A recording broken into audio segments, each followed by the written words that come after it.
All right. Hey, how you guys are doing? This is, of course, SEIJIHITO here to bring you another live stream. This is either going to be a short live stream or a long live stream. I'm not specifically sure, but I do have at least 1 to 2 videos that have a decent length directly to them. So we'll get directly into that. But the first thing that I wanted to start off on is the image that you see directly in front of you. Now, this goes into the whole conversation where it's Black Americans versus everybody else, right? And then how you have the Trump administration stating and doing a whole lot of things to those who are not naturally from here. And then from that conversation, we've seen how a lot of those who are, I guess you could say Hispanic, or I like to say Spanish speaking individuals, they stated that, hey, those in America, specifically white Americans, because you voted for Trump and you voted for us to specifically get directly out of what you consider your country, hey, don't vacation here, right? Don't come here to live. Don't come here to visit. They specifically stated that, and they also listed a variety of reasons of why not to do so now and what could potentially happen. So, off of the trail of that, I was online today, getting some stuff together so that I can bring it directly to you. And I happened upon this post. This guy said, to all FBA, don't try to go on vacation to our islands. Go on vacation from state to state in the United States. Love my Caribbean people. Bet they will go on the low to our islands and have fun too, then come back and talk ish, right? So what you got? Antigua, Antilles, Aruba, Bahamas, Barbados, Belize, Bermuda, Cuba, Caraco, Dominica, Dominican Republic, Grenada, Haiti, Jamaica. What is that? Martinique. You got Puerto Rico, Saint Kitts, Saint Lucia, Saint Vincent, and Trinidad and Tobago. Right. So you have all of these places that this guy's like, hey, these are, all of our spots. UFBA people, you stay directly over there in the United States. Um, I want people to realize, yo, what's up, Hack? I want people to realize and understand that at the end of the day, no matter how it is that you want to slice it, right? People who are from the United States, born and raised, Black Americans, we have a right to specifically state that, hey, America, this is us, right? This is what we represent. This is us. We are them, that type of deal. But the same exact people who try to tell us that we don't have a culture, we don't got this, we don't got that, we can't lay claim to anything, are the exact same people who will make posts just like this and state that, hey, if you are FBA, stay where you are. This is us. We claim this. This is our heritage, culture, yada, yada, yada, all that other type of good stuff. I'm like, that's funny. I'm like, so y'all can sit up there and roll up online, say whatever y'all want to, and claim all of this other type of stuff. It's all good. But when Black Americans are like, hey, we are American. This is our homeland. This is what we have built. We, established so many things here. We created so many things here. We got so much history and da da da da. Everybody's like, no, no, no, this is not you. You have no ownership. You didn't do anything in America. You originally were slaves, and you were from Africa. That's your history. That's it. And I'm like, word, that's it. That's how we're going to break down and just do everything. And I want people to note that this post, sorry, that was my coffee mug. This happened upon Black History Month. We're not even done with Black History Month, and we have the disrespect. And people seem to forget that the United States is so large that Black Americans really don't have to leave to vacation anywhere else. You can go through all 50 states and see things that you have never seen before, experience things that you have never experienced before, seeing things that you have never seen. Like, you can literally do that within the United States. I'm not sure why it is that a lot of people think that the United States doesn't have anything or any place here to vacation. It's just that people have different interests and they choose not to, right?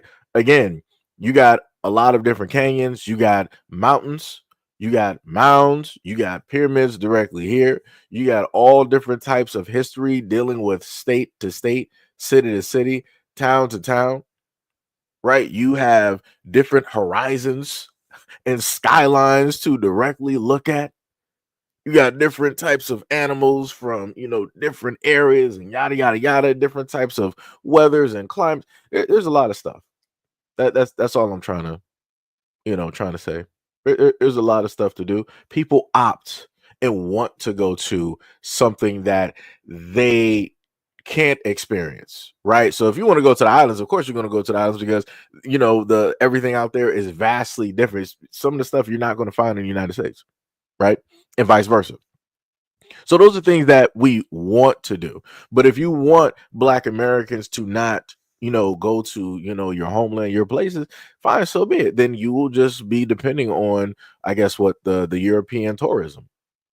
And you will have to hope and pray that they're going to come there and facilitate anything dealing with your jet skis, eating the great food that is there, right? Delving into the culture and the nightlife, which means the clubs, which means the alcohol, which means dealing with the hotels or whatever other types of celebration. You're going to have to try to pull in all of that money from other groups of individuals. And these are the same groups of individuals who realistically don't even like you. Like I said, it's fine to party with you. It's fine to sit up there and visit, maybe to talk. But that's it. About a good 5 seconds. And then after that 5 seconds, up until a minute in, you'll start to understand who these people really are. But at the end of the day, you're like, hey, it don't matter. They're sitting up there. They're here. They're giving us, their money. So we're just going to deal with it. Crazy work. 100% crazy work. But we're going to get directly into this video because it is Black History Month. So let me give you this. American than black folks. That's just facts. Built this whole damn country for free. Every brick, every rail, every road laid with blood and sweat that never got a paycheck. And what did they get in return? Chains, whips, red lines, nooses, Jim Crow, COINTELPRO, prisons, knees on necks, bullets in backs. Ain't no other group forced to love a country that hates them like this. That's strength. That's America. 400 years of free labor built the economy. Cotton alone was worth $3 billion in 1860. That is trillions today. Wall Street, founded on slave trade. The White House, built by enslaved hands. Every dollar ever printed got black labor backed into it. But tell a racist that and they act like it's a history opinion. They fought in every war. Crispus Attucks bled first for this country in 1770. Black soldiers saved America in the Civil War. Hell, World War II fought Hitler while getting lynched at home. Vietnam drafted in disproportionate numbers. The thanks they got? GI bills blocked, housing loans denied, neighborhoods flooded with heroin by their own government. Look it up. And you still got racists yelling, "Go back to Africa," like they ain't the original stolen property. Malcolm X said it best. We didn't land on Plymouth Rock. The rock landed on us. Ain't that the truth? Black folks got every right to hate this place, but they stay. They fight. They create. They revolutionize. America wouldn't exist without them. And it damn sure would collapse without them. Bars. That's 100% bars directly from the man. Now, let me respond to a comment. The Bridge said, SEIJIHITO, you're acting as if America has never messed over other people, countries. You are not the center of the world. What are you even talking about? What are you talking about? I'm literally talking about Black Americans and specifically how it is that others out there want to speak directly on us. What it is specifically that they want to say about us when we're when we're clearly making a vocal stance, right? Because everybody said that, oh, Black Americans, you guys, you don't have any culture, you don't have your own language, you don't have anything, right? We're just here. We're just, in a sense, some type of random parasite that just showed up here on the planet, and we're just trying to lay claim to everybody else's stuff. That's how everybody else makes it seem in their conversations. That's how the Europeans, the pagans, the Christians, right? Who came directly over here and stole the land from the indigenous Aboriginal people. That's even how they tried to make it seem.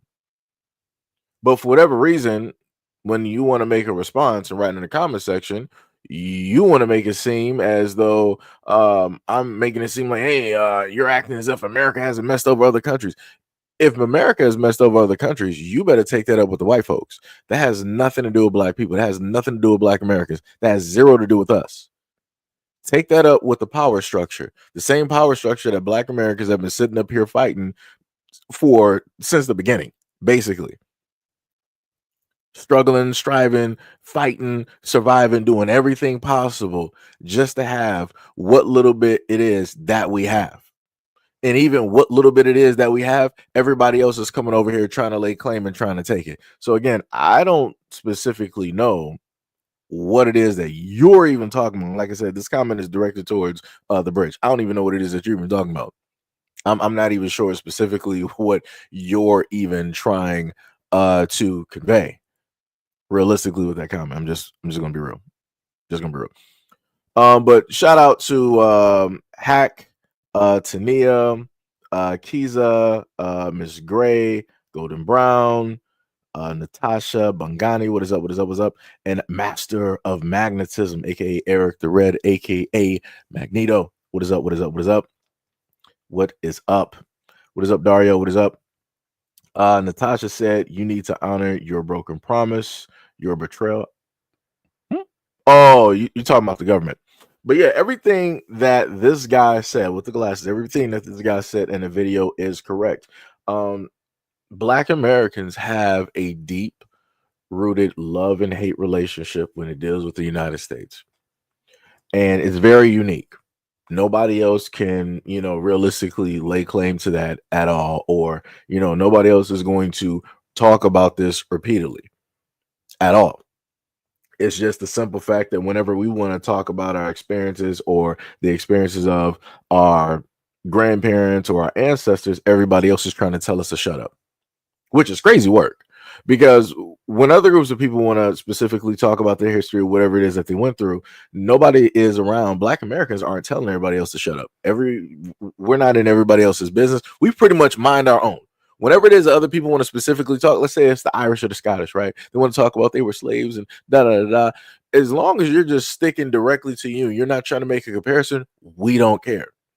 If you got Africans that want to talk about, oh, but slavery is still happening in Africa, fine, no problem. As long as you're not trying to make a comparison with us and our history, we're gonna let it be. Whatever it is. Anytime that anybody else want to talk about the history, what it is that they specifically went through, their pain, their trauma, all of that stuff, we allow everybody else room.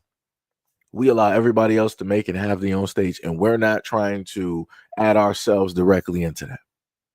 But whenever it is that is Black Americans specifically speaking about our traumas, about all of the negative emotions and everything else that we have faced, whenever it is that we've always had an uphill battle, that we've had to fight, that we've had to sacrifice, that we've had to do everything possible just to survive and live here and just to exist, everybody else is telling us to shut up.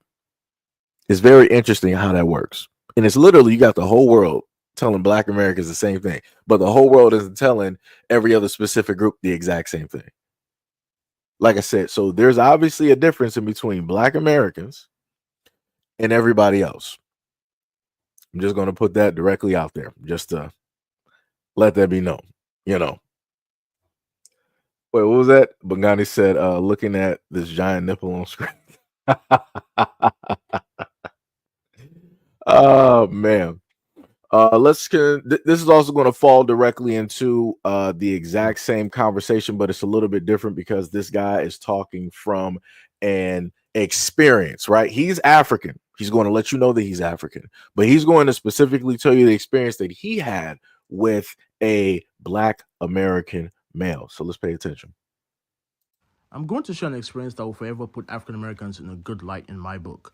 An experience that, regardless of whatever anybody says about them, regardless of whatever experience I have with a African American, that one experience has been superior, and that one experience will, like I said, will always put them in a good light in my book. So, story time. It's my first day in middle school. My mom had just dropped me and my sister off at school. They had just registered us that same exact day. After registering us, she just dropped us off, and the principal is like, yo, your class is down the hallway. This is your room number, blah, blah, blah. My mom drops, like I said, she just registers us and she's off on her way to go to work. There is no lunch money or nothing. So nobody was even thinking about lunch. So we get to class and the teacher is like, yo, it's lunchtime. So everybody lines up, everybody, y'all know how it is. Everybody walks down to lunch, walks down to the cafeteria or whatever. So as we get to the cafeteria, everybody's lining up, everybody's grabbing their tray, they're grabbing their lunch. So I'm watching because I'm like, like I said, this is my first experience. I don't know how things go. And I'm seeing everybody walk down and as soon as they get their lunch, they walk up and they're paying for lunch. I didn't know, like I said, I didn't know how it worked. So one thing about me is I don't like shame. So I'm thinking to myself like, yo, you're about to walk down this line with this tray of food. You have no money on you. What if this person tells you to put the tray down in front of everybody? Like, that's shameful. So I'm like, you know what? Rather than going through that shame, I'm just going to go hungry. So I put the tray down and I walk out the cafeteria. As I'm walking down the hallway, this young man walks down the hallway. His name is Jamal. Jamal, if you're watching this video, I never forgot that day, bro. So Jamal comes down the hallway and he sees me. I guess he remembers me from, like I said, coming to class the first day, the new kid or whatever. And he sees me walking down the hallway and he's like, yo, where are you going? So I try to explain to him like, yo, I have no money on me. I see everybody's paying, I'm just going to have to just go sit in class and, whatever, and just be hungry. And he's like, yo, nah, man. And he sticks his hand in his pocket. I remember vividly. For some reason, that image of that day stuck in my brain. I can remember exactly the color of pants that kid had on. His pants was like hanging super low. Y'all know how people dress back in the day. And he stuck his hand in his pocket and put out $1.25 or whatever. And he's like, yo, take this and go eat with that. Cut the whole story short, yeah, I went in there, I paid for lunch, and I ate that day. It's impactful, and that moment stuck forever in my mind because that kid switched to his default mode. That kid did not know me from Adam. He can clearly tell that I was not African-American, but all that shit did not matter to him at that moment. He switched to his default mode. And this is why I said that moment will forever paint African-Americans in a good light. So, speaking from personal experience, going through school, especially high school, there's been instances that I have seen friends, and I didn't care, where they were from, right? I understand from an extent, again, as people like to say, being a statistic, all of the other type of good stuff. So I understand what it is to not have enough or something, and to want to be able, and to want to be able to just get something, right, and to not be embarrassed. So whenever I was able to see that and I had enough to, even do so, I would pay for somebody's lunch. I would pay to, buy somebody's food or even give them money directly for a snack because I'm like, I didn't care. It's like, yo, you need this. Again, I understand what it's like to be embarrassed when you don't have, enough money and you don't want to be made fun of and all of those other types of things that come, directly with that. So again, this is something that naturally Black Americans do.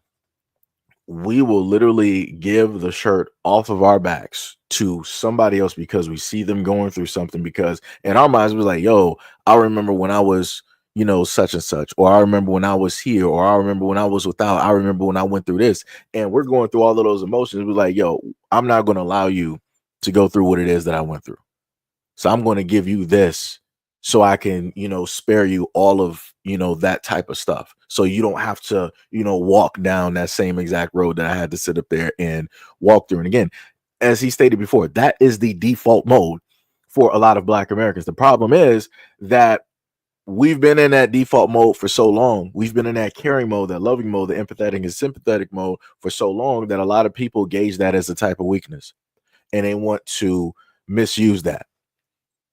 And they want to, in a sense, try to weaponize it against us to the point where now you have other people out there that will come directly into the country, even though we have, helped them out. We've done this. We let them into the culture and accepted them and yada, yada, yada. People want to come up out of nowhere and start talking reckless. And now you have Black Americans. We're like, okay, it's going to hurt to, in a sense, do this, but we got to sit up there and turn that default mode off.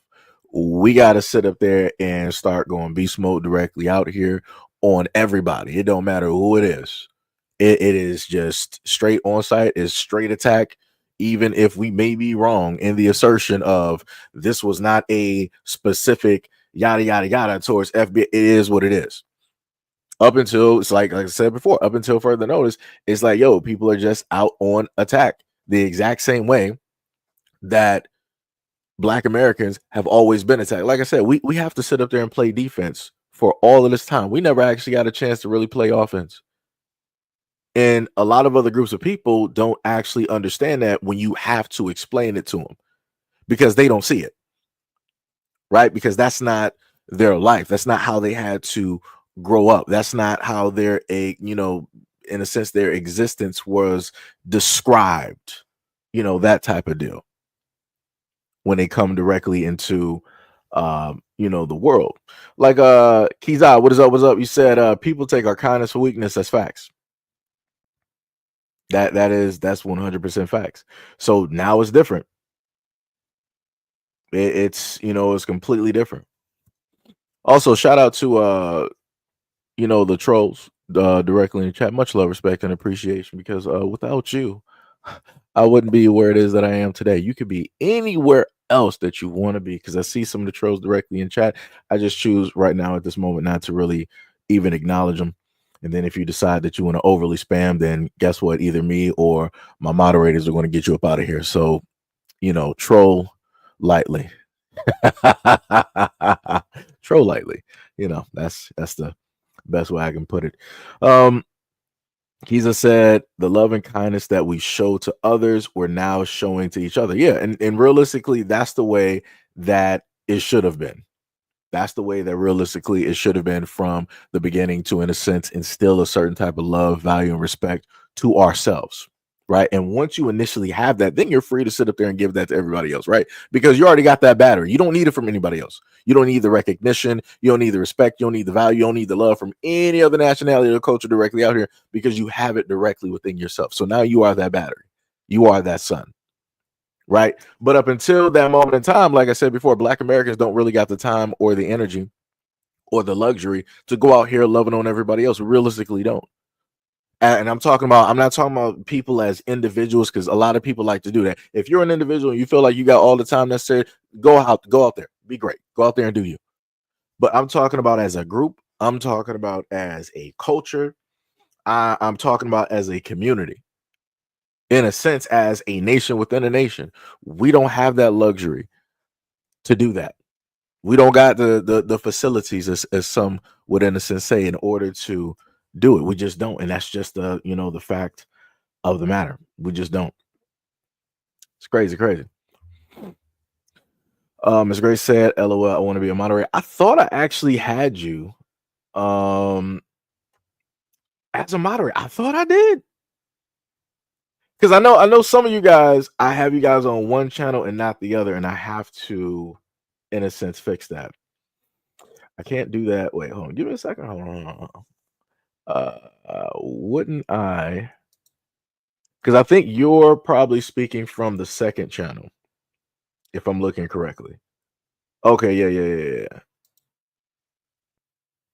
Let me see. I would use that. Oh, they got different settings up here. I did not know that. Your wish is my command. By the power invested in me, Miss Gray, you are now a moderator. So there you go. You are there. You are there. Armageddon was like, I want to be a moderator too. Hey. I mean, normally how I do it is, you got people that's been here for a long time that I've consistently been seeing for a while. I mean, a while. But I got you. But I got you. I'm gonna keep you directly on the lookout. I got you. I see you directly out here. Say you want to be one. I got you. Give me some time. Give me some time. RB said, and I'm in no way disrespectful, diminishing the horrors of slavery and Jim Crow. Oh, okay. You wrote a comment above. You said, I never understand one thing, and why do African Americans feel the need to compel others to feel the pain your forefathers endured while still everybody else's forefathers was going through more or less or even worse. Okay, and then that's when you said that, and in no way am I disrespectfully diminishing the horrors of slavery. No. Okay, so this is the thing. When Black Americans talk about our history, we're not, in a sense, doing it to compare or to say like, yeah, we've been through worse than the Indians from India or the Africans from Africa. We've been through worse than we're not doing any of that. We're simply telling our history vocally, right? We're also, writing these things down because this is how these stories and everything are passed down. This is how people are able to manage and understand and learn history so that it does not repeat. The problem that we have at this moment in time when it deals with America, United States, is that they don't want to treat the history in a way and teach it in a way so that it doesn't repeat. They just want to erase it and wipe the slate clean so that it looks good on their part. Right, so that the champions directly out here who are telling and writing the stories, they can tell it the way that they want to tell it so that they can always portray themselves and look like the hero. This is why I give the example of the United States whenever it is that they want to seem like a knight in shining armor and all this other type of stuff. In order for America to seem great, in order for them to seem like the white knight or that's coming out on a horse and doing all this other type of stuff, it has to be a villain. There has to be a villain that is made. And if there's not a villain existing, then the United States is going to make a villain. Like I said, think about quote unquote the Middle East. Think about all of this Al Qaeda and this and that and all this other type of stuff. If you go back to the 90s and the 80s and start looking at stories, the United States or the governments that be were working with these entities. They were empowering these entities. They were giving them weapons, ammunition, guns, all of these things at one point in time. They were considered allies. And then magically, the United States was like, okay, we wipe our hands directly of them. Let's just let this die down real quick. Let's try to scrub a little bit of information, make it difficult to find for, the average, person. And then all of a sudden, 10 years or 15 years down the road, bam, you got a brand new villain.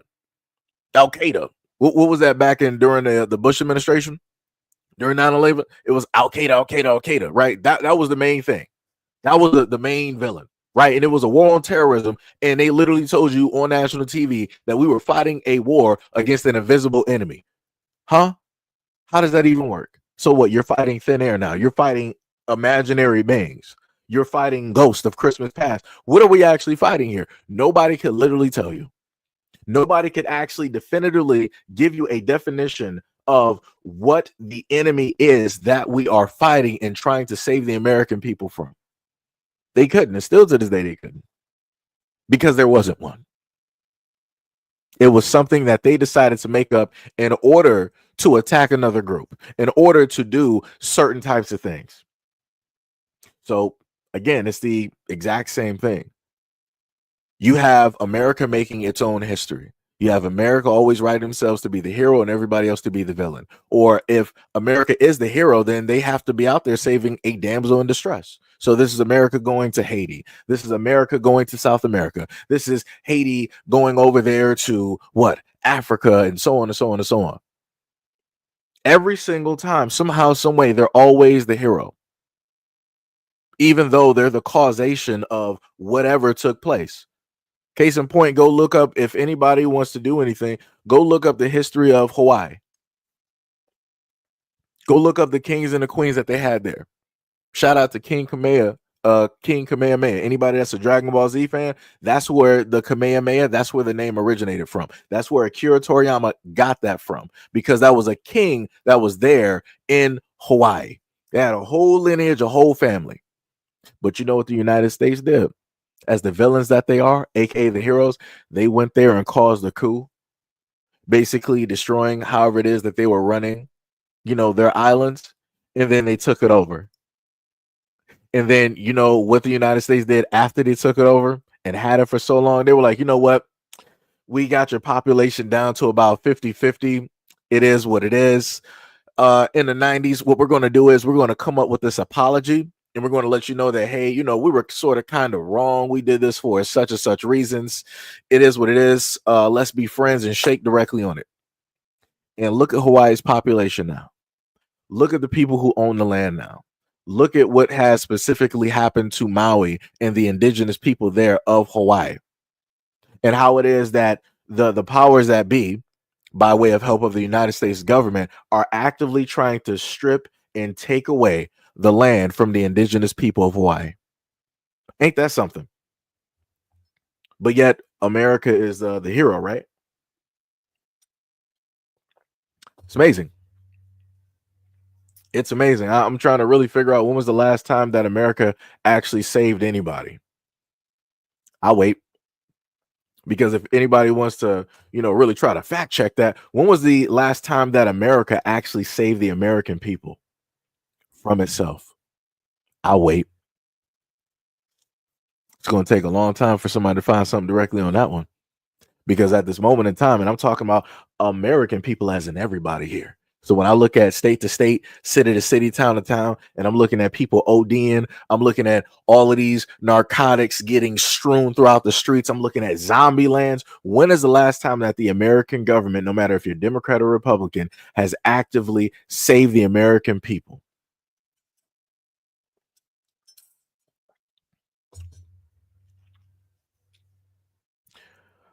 What was that? Joe Tupac, you said World War II. Huh? That was the time that America saved the American people from itself. I'm talking about saving. I'm talking about the American government saving the American people from said government. That's what I'm talking about. That's what that's all I'm looking for, because like I said before, if anybody is Caucasian here, I'm pretty sure some of y'all know some family members, a coworker, you yourself or whatnot or whatever, that has had drug problems. You know some drug addicts. You know some people that OD'd and potentially even got resuscitated by the way of Narcan. I'm pretty sure you know the fact of you got the families out here who are the legal drug dealers who own these corporations who sell you these opioids are the exact same ones who came up with a cure for said opioids. So again, where is the American government to save the American people? And again, the American government highly represents the reflective majority in the United States, which are what? White Americans. But yet I don't see the government even trying to actively save them. Why is that? And that's my question to anybody that's in the background that's just sitting and lounging that's white. Why hasn't your government done anything for you? Because realistically, as sitting here as a black man, the only thing that I'm looking at is that the government is giving you trinkets. They're giving you toys, little Happy Meal toys. They've deceived the plan in a way, psychologically and physically, to show you like, hey, you're just a little bit better than the black people here. You're just a little bit better. But because you're a little bit better, this is where you are.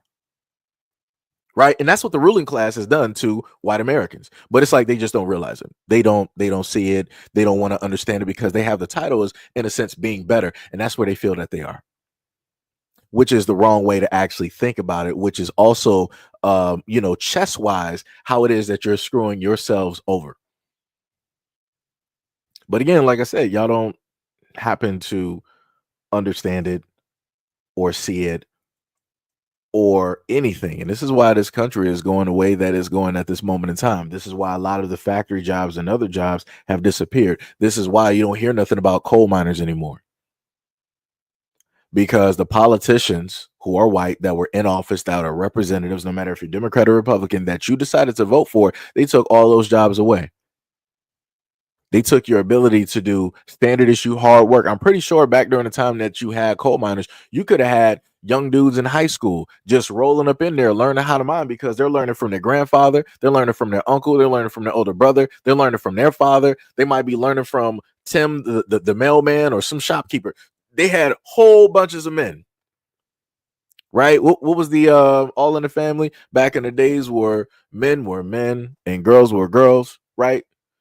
Back in those days, you had men that did hard work. They didn't need the best of the best educations. As long as they were strong, as long as they had the moxie, As long as they had the wherewithal to sit up there and deal with the punishment that was going to happen to their body and potential injuries, they could sit up there and take that job. They could work as many hours as they wanted to sit up there and work. But guess what? Your own people, your own government, your own representatives who are reflected that look just like you took all of those jobs.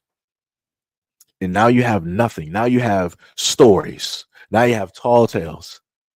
And then they did the exact same thing with the factory jobs.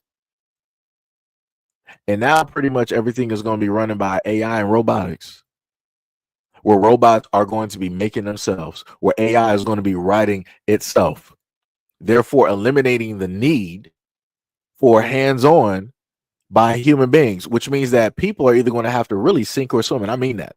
And I'm not talking about sinking by you're just going to have to learn how to swim. I'm talking about sinking as in somebody just poured concrete directly on your feet and stuck it into a block, let that actually harden and solidify and just threw you into the ocean. You're not swimming with that. You're done. You're going to the deepest, darkest reaches of the Mariana Trench, some areas of which that even man or machine has never seen before. So it's like, good luck. You're out of there. A lot of people are going to be thrown directly into poverty because of everything that is transpiring and taking place at this moment in time. But like I said, shout out to the white Americans out there that enable this and that want this to take place and happen. Martin Orwell said there are still active coal mines in Alabama. No problem. That's cool. But let's do a comparison to the height of coal. Would it even be a comparison? Nope. We can even say the same thing with factory jobs. When factories are really running, you have factories really still going strong in the 80s and the 90s. In comparison, or even I'll even put it to the early 2000s, right? From the 80s and 90s and early 2000s, even dealing with factory jobs, factories were still going strong in the United States. Are they still going strong now with American workers? No, they are not. So here we are. Here we are. BK Cody, what is up? What is up? You said paying people minimum wage to work. Amazon fulfillment centers, Walmart, and Target. Yeah. Yeah. And then on top of that, the other thing that America is doing, they're heavily investing into people who are immigrants coming directly over, giving them everything. So instead of trying to empower and help out the Americans who pay their taxes, do everything that they're supposed to do, right? They got themselves into debt for America by going to college to get an education. Then once they get the education, they want to go to the job field, but they can't even specifically get a job in that job field. So guess what? They got to sit up there and start working fast food. They got to do all of these other jobs that they didn't go to school for. They went to school to sit up there, maybe a psychologist or to do this or to do that, right? They didn't go get like a doctorate or a master's or bachelor's, whatever it is, to go work at McDonald's. Like I said, that's not how that works. Like I said, it's backwards. But again, that's how America is set up to jack up its own people. But again, like I said before, white Americans don't specifically care. As long as the people under them are suffering and they're getting a little bit of something, that's all that matters. That's all that matters. Surviving Terry said the government is not here to save you. Pick up your britches and save yourself. If the government becomes your daddy, then you ain't going to be living the high life. You will live that Compton life. Well, I'm not sure if you realize it or not, but a lot of people across the United States is living that quote unquote Compton life. A lot of Americans at this moment in time are on Section 8 using government assistance and so on and so on and so on. Like I said, I'm not sure if a lot of people actually realize or have looked at the stats of how many people in America are literally on this thing. But yeah, a lot of people ain't doing it themselves. And it's also, but the crazy part is there shouldn't be an issue or a problem with people going to the government and asking for some assistance. If you pay your taxes, you're doing everything that you're supposed to do. You fall on hard times, like you got, let's say, your job fired you, right? You got laid off or whatnot or whatever. You need some time to recoup and to figure out what is your next step going to be.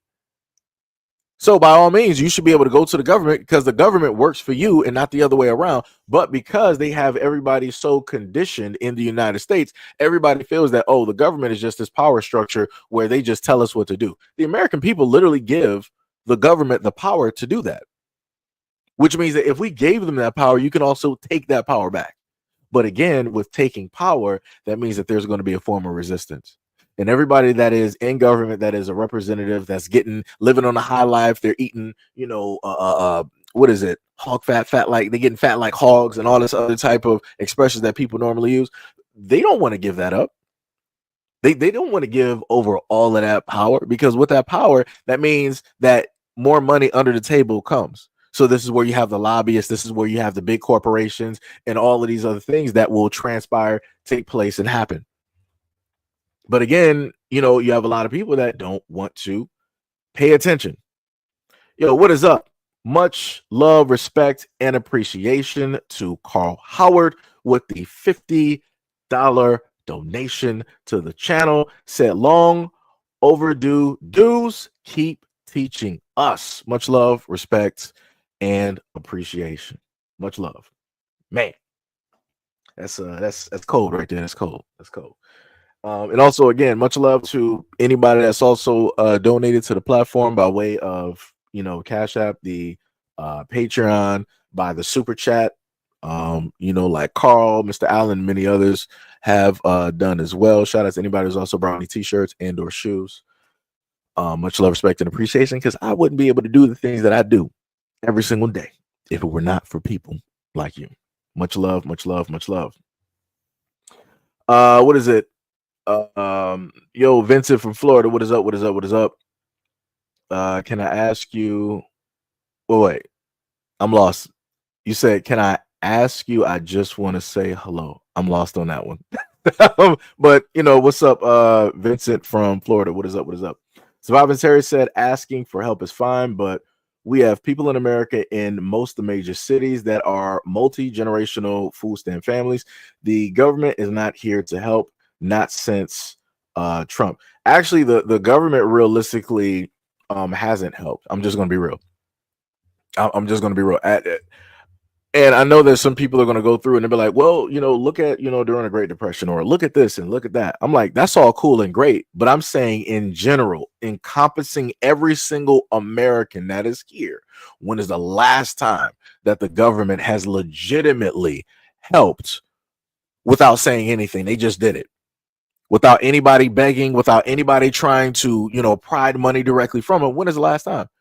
Because if I go back far enough, if I look at the American dollar right now, it's not backed by gold, correct? Precious metals, gold, silver, all of those good things. It's backed by petrol, which means that at the end of the day, hey, guess what? If oil goes to zero, our dollar is meaningless. It's bubble gum wrapper. Literally, it's going to be like some of the bills that they had in South America, where the money was so low that people had suitcases of it. And then other people were just throwing it into the streets because it was worthless. Very easily, the United States, that could easily happen to the United States because of how our money works.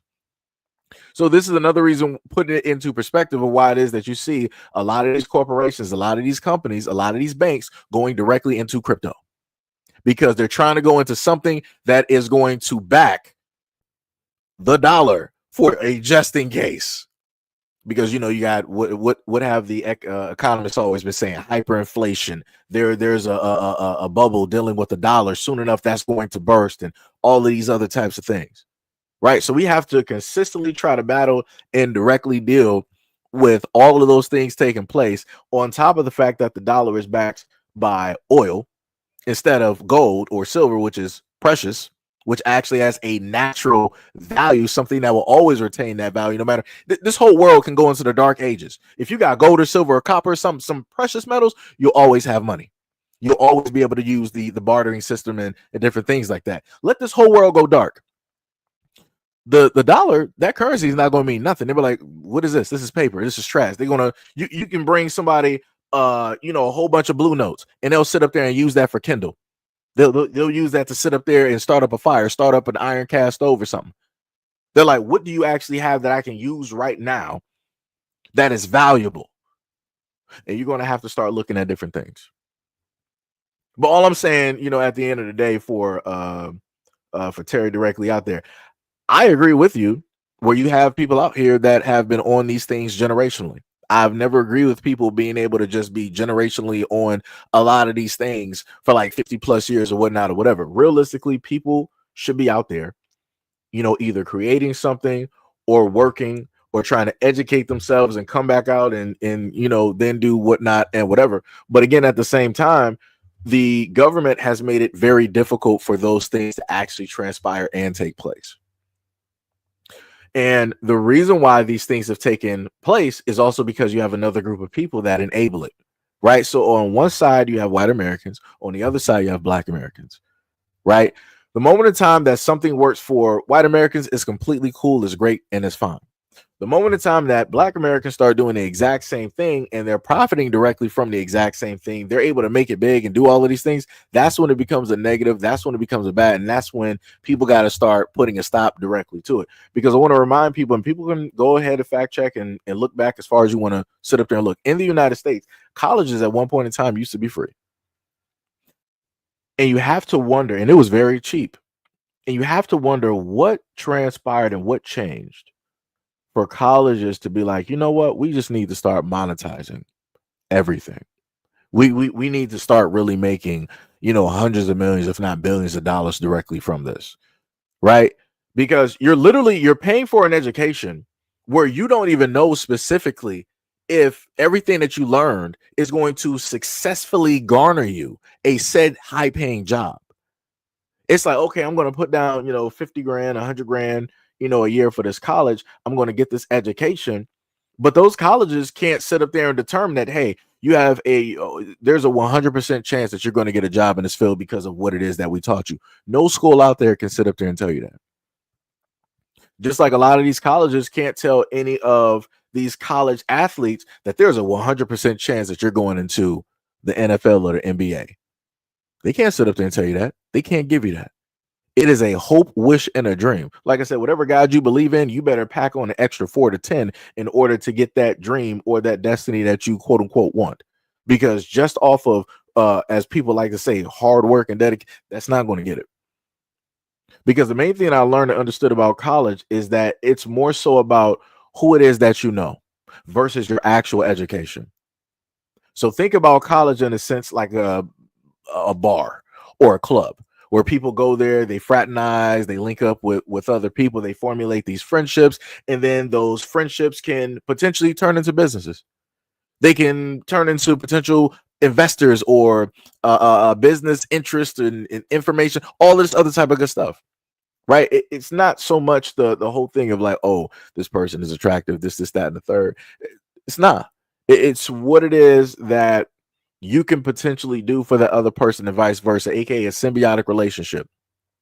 So case in point, take it a step further. When you go to these colleges and you see all of these frats, right? Because you got certain demographics there. Of course, you got the professors, which already have their education and they're there. They're like, all right, I got my profession. This is what I wanted to do so I can make such and such money a year, right? Then you have the fraternities, right, where they have their things already established and yada, yada, yada. And within these fraternities, you have people there that can literally make or break you because of the links that they have throughout corporate America or potentially throughout the world. So going back to a conversation that, what was it? Was it Steve Harvey? Yeah, Steve Harvey had on a radio station. He was like, the Qs run the airwaves, right? And if I'm looking at this correctly, everybody went to college. So this obviously has to be some type of grouping or a gang. And these people have specifically positioned themselves to be able to control. So that means if they like you, hey, all of our airways, whatever the cues are, you can come to us, let us know. We can formulate a partnership or a deal, have those conversations, and we got you. We're going to put you directly out there. But also, if the cues don't like you, guess what? They're going to make sure to shut you down. They're going to do whatever it is that they can to smother you, to make sure that you are in the shadows so that you never see the light of day. That's in a sense what a lot of these fraternities are. This is what this is. These are the areas. If you really want to make it in life, you join a fraternity. You go through the hazing, you do this, that, and the third, so that you can go through that first door and get what it is that you feel that you deserve, what you work so hard for. right? You went through the hazing, you went through the pledging, you went through the humiliation so that you can get through that door, just so that you could have a conversation or a talk with somebody else that may potentially open up a corporation or formulate a business that's going to be a multi-million-dollar or $100 million business in corporate America, whatnot, or whatever. And the staff is like, oh, yo, we were, pledges back in the day. We went through all this other type of stuff.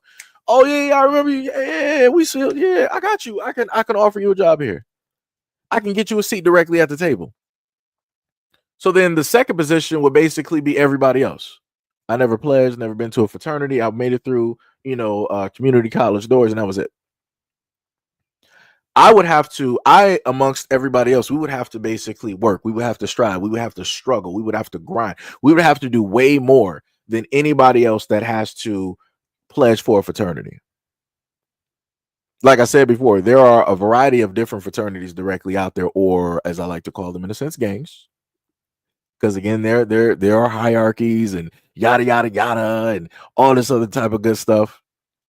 And the reason that I say, just in case somebody wants to, get offended, just the reason why I say gangs is because I ended up seeing quite a bit of posts. I think, what were the colors? I think it was like turquoise and pink. It was for the female fraternities. What is it called? Sororities. It was for the sororities, right? Specifically dealing with the black sororities. Every fraternity or sorority, right? They have their own colors. And if you're an ordinary person, let's say like me, and you happen to wear these, you're not even trying to say that you're in these fraternities. You just like the colors. You have people literally that are of those fraternities or those sororities sitting up there getting angry and mad online, or trying to sit up there and question you, like, yo, what are you doing with those colors? Like, those colors belong to such a. I'm like, yo, y'all, like, that's some gang type stuff. So again, this is why I say gang type of mentality, when it deals with that. Butter Apples said, what are we talking about? Technically, at this moment in time, the conversation went completely somewhere else. Because I was originally talking about the video of the experience dealing with this African gentleman here, and his experience of being in American schools, and going through what it is that he went through, and how it is that a Black American male helped him out. And he was saying that because of that moment in time, it was like, hey, I will always see Black Americans in this type of light, right? And I can't see them any differently because of the experience, because of what it is that somebody, in a sense, did. And then from there, the conversation went, a few different places, right? Wait, what was that? I don't even know what that is. All right, so now, let me to try to keep on a certain type of path. Let's just go, because we're talking about jobs. So I'll go to this video here. Job with a lot of upside. This is my weekly series called The Next Uber, where I feature 3 companies that were funded every week that are also hiring, offer equity as part of compensation that I would personally work at, coming from the perspective as a former VC who used to evaluate literally thousands of companies for a living. And I do this every Friday, so follow along if this is interesting. And I'll probably start doing it more frequently, just because people are requesting themes like remote work or biotech or whatever. So it's coming. The first is a company called Lingo.dev. They do something really clever, which is that they help apps translate their front end to a bunch of different languages. The reason why I'm excited about it is because we've seen a ton of companies tackle this in this space specifically for videos, like YouTubers, which immediately expands your audience, and they're doing essentially the same thing, but for apps. 2 is a subtle signal that I personally look for. We actually share an investor, so this is biased, but I love these guys. The former founder of this firm is now president of YC, and so whenever I see them fund a YC company, I always kind of pay extra attention. Next is a company called Abridge. They raised $250 million this week. They do AI note-taking for clinicians. The reason why I'm excited about these guys is not only are the funders amazing, Elad Gil is a very well-respected angel investor, but from my experience from talking to my friends who are in healthcare, doctors, etc., selling into hospital systems is incredibly difficult and very bureaucratic. These guys have over 100 clients, including some very difficult hospitals to sell into. And last is a company called Dorsia. If you live in New York like I do, I've heard about these guys a lot as a consumer and was actually blown away to see how well they're doing also as a company. Dorsia essentially is a marketplace where consumers can get very difficult to get reservations, but they have to promise they spend a certain amount at the restaurant. Therefore, it is incredibly expensive, which makes sense why they're doing so well as a company. Earlier this week, they announced that they had raised a combination $50 million seed and Series A. They had tripled revenue in 2024. They have 125,000 members, 50,000 on the wait list. Pretty incredible. And the reason why I'm so bullish on it is marketplaces in general are considered very good businesses because they don't hold inventory. They themselves are not running the restaurants. They simply get to take a percentage of every transaction. It also looks like they launched a membership for $175 per year, which is going well and brilliant because it's basically pure margin to the company. And if you're interested more, I'll put this in my story or something, but my company actually puts together a newsletter of all the top fundings every week so you can see the full list.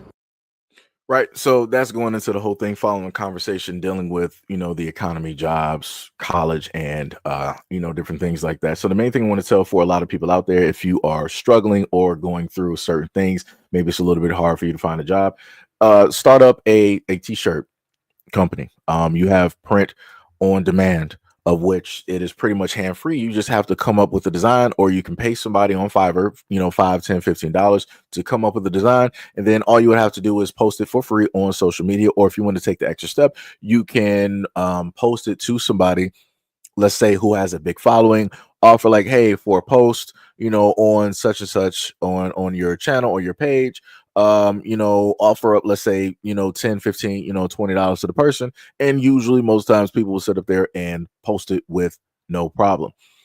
This is another way for anybody out there that's listening. If you happen to have a platform with a large subscriber base, that's another way to basically monetize your subscriber base. So even if you may not, right?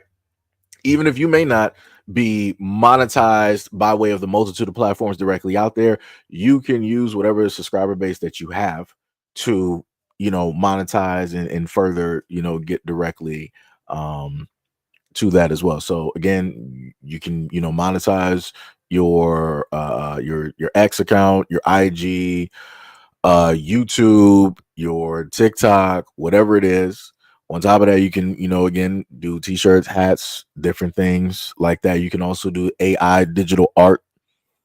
You can also sell things from home. Again, you got Etsy, or if you're able to make things from home, you can do it by way as well too. So again, I'm just, trying to add some more things directly onto this that people can also do as like, a side hustle, different things like that on top of, things that she listed, right? So let's continue. That Black-owned businesses, on average, are more profitable than white-owned businesses. They declare a profit more often than white-owned businesses, which is really a good thing. And the question is like, wait, but why are they actually forced to be more profitable, or are they being forced to be more profitable?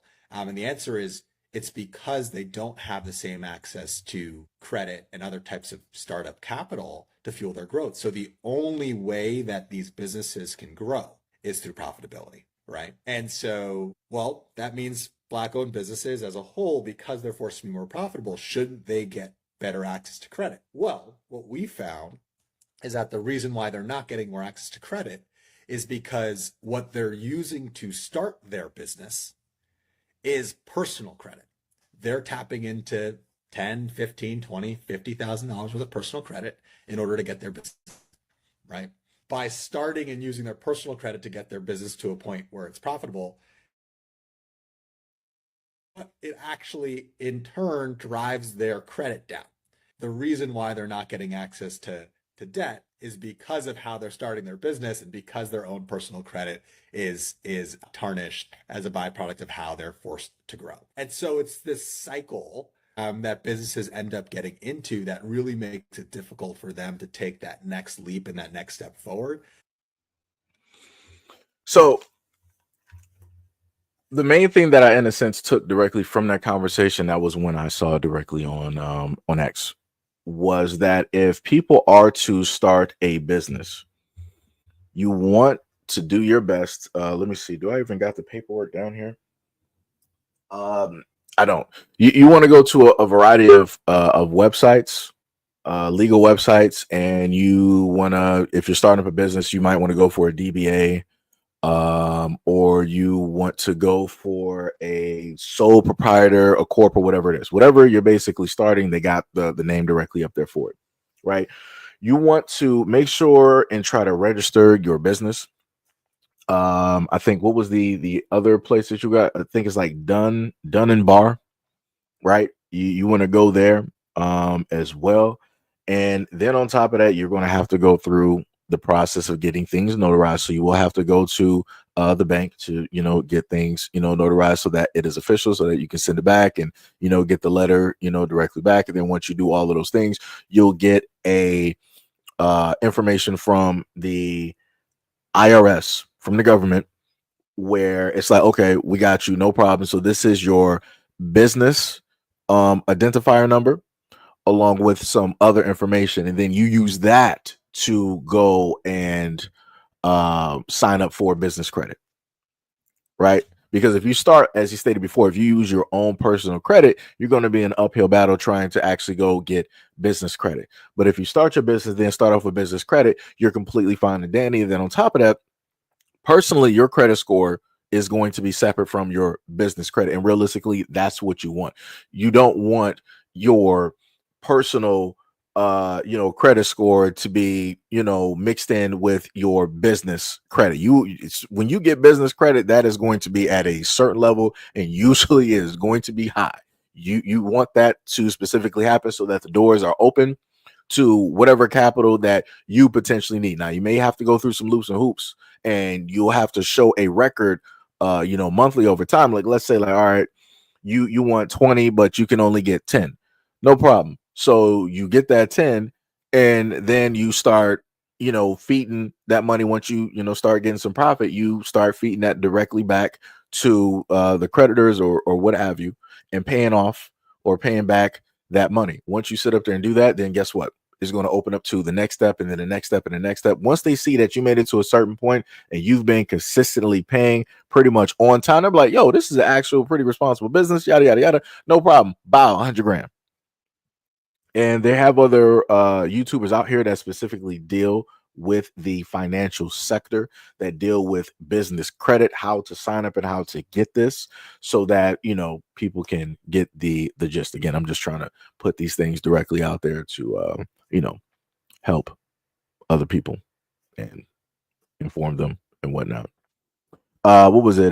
Terry said, got to make the side hustles to make the mailbox money, then live a bit below your means, so life is more cheap. I used to live in the city, paying out the ears to just live. Now I'm in a small mountain town. Yeah, that's how you got to do it.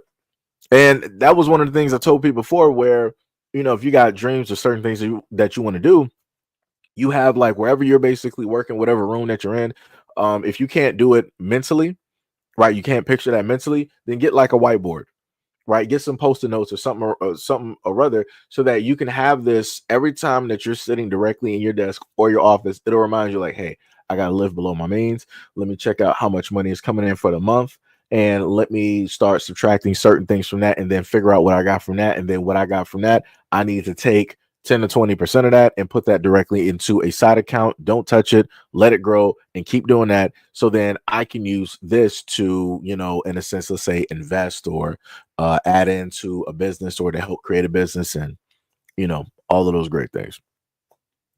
So again, this is just coming from a content creator, and, just trying to list, certain things that I've done, and in order to try to facilitate certain things. Just trying to do that, trying to put some different stuff directly out here. Now, the next two videos are going to be a little bit different, and this is why the title of the video is, people have to pay attention. Again, a lot of these videos gave a little bit of information here and there about certain things. This one will be more so about the women, in a sense, but technically it can go for anybody realistically. But of course, we're looking at the visuals, so it's going to be women specifically here. And for a lot of women out there, that I don't care if, like, you're a hair tech, nail tech, if you do makeup or whatnot or whatever, you need to be very careful. You need to be very cautious, because you will have people out there that can potentially try to set you up. They may have nefarious things going on in order to try to get at you for whatever reason. And I also want to note that even online, when this video first appeared, both videos, you had people that felt that this was a skit and they felt that it was fake. But I'm going to later prove why more than likely it wasn't. But let's watch. But you on your phone talking about me. I don't see nothing. You can open your phone. It's dead. You just wanted a top coat. You didn't want it colored. You know, I'm just saying because like my ride is outside, and I mean they can come in and wait because it's cold out or whatever. If that's They cool out. with you. They outside. Yeah, like. What you mean outside by the door? Yeah, like outside. Like outside the house, like we inside. Ain't got no outside. heat. Girl, what the hell? Finish doing this part and I have you go wash. And I have you to go wash. You can let him in. I'll let you let him in. Pick your boys. You for real? You serious? Yeah. Why is it two people coming to pick you up? And why they both trying to come in the house? Because we finna go somewhere. Now pay attention to them. The girl that's getting her nails done is at the nail tech's house, right? And this is also something else that somebody brought up in the comment section. And I do understand for a lot of women that, you know, you may not have the capital or the means to get a brick and mortar spot. So you got to start directly from somewhere, but you also got to know that there are a lot of potential dangers that come specifically with that, especially with people knowing where it is that you live, who specifically is in the house or who is not in the house, you know, and different things of that nature. Like the nail tech stated, you got two guys or two people directly outside of the house. Like, why are they outside of the house? I've never, at any point in time in life, I've never been at a point where I've seen a woman get picked up and there were two men waiting there or two people waiting there. That doesn't make any type of sense. Why would you need two people to come pick you up? There should only be one person pick you up. Realistically, I'm just going to be honest. Realistically, should only be one person. But to a further extent, it shouldn't be nobody pick you up because you should actually have your own car. You should be able to drive, or you could just sit up there and call an Uber. But again, awareness is key and people got to pay attention. So let's continue. You cool? Are they in a how is you cool? How is you cool? Yeah, I did. I tried. I got it now. That's what I never uninstalled it on my phone, but it would. Watch them, and then after that you can open the door for your friend. Okay, cool. You turn the light on.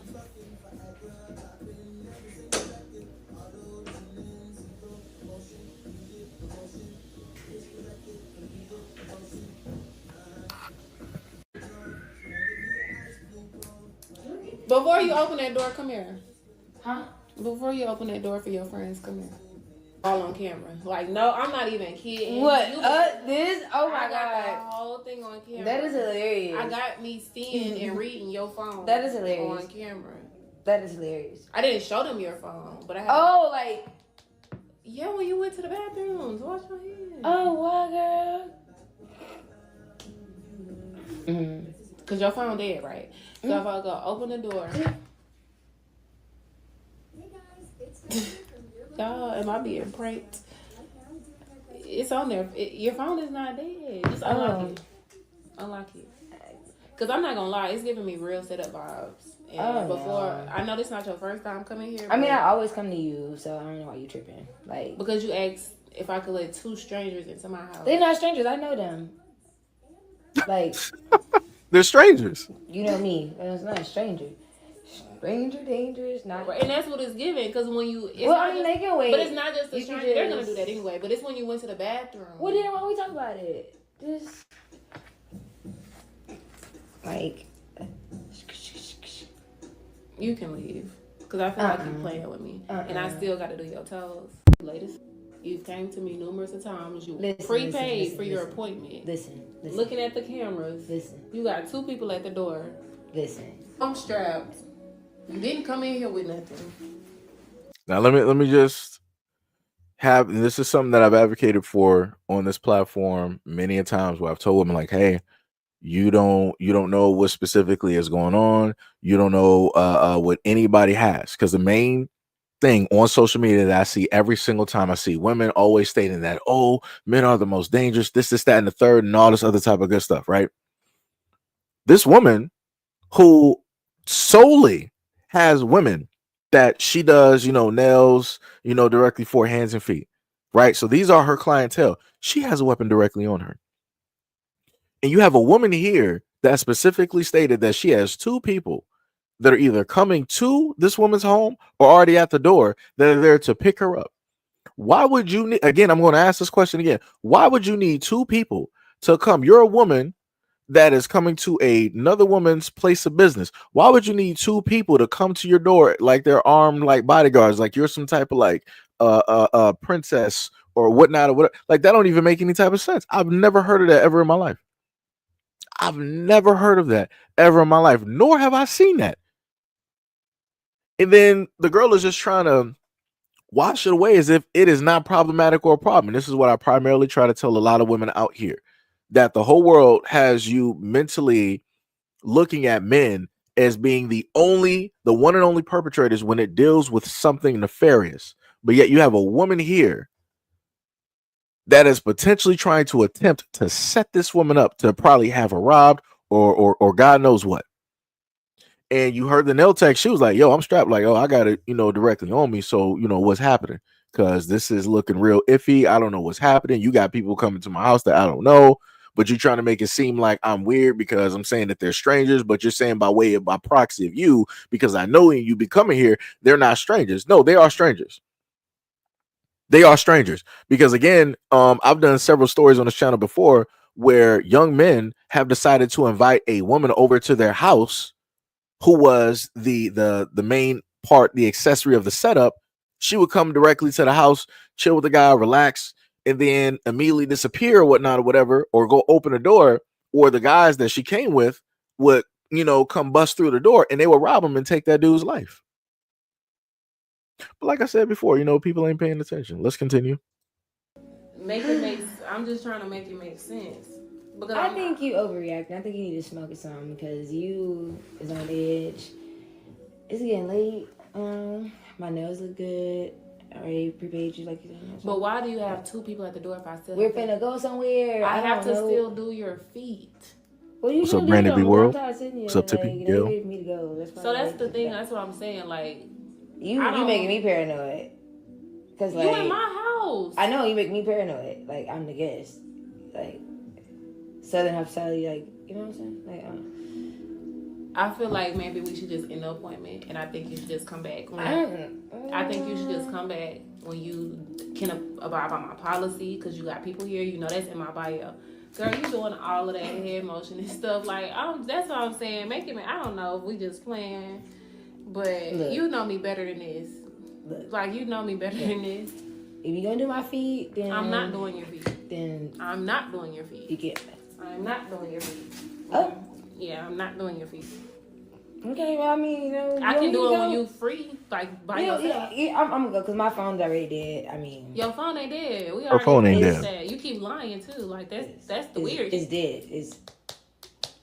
No, we clearly saw the screen was on. Okay, come on. Oh, I mean, where we going? We just gonna leave. Where we going? I'm getting up. I don't like all that.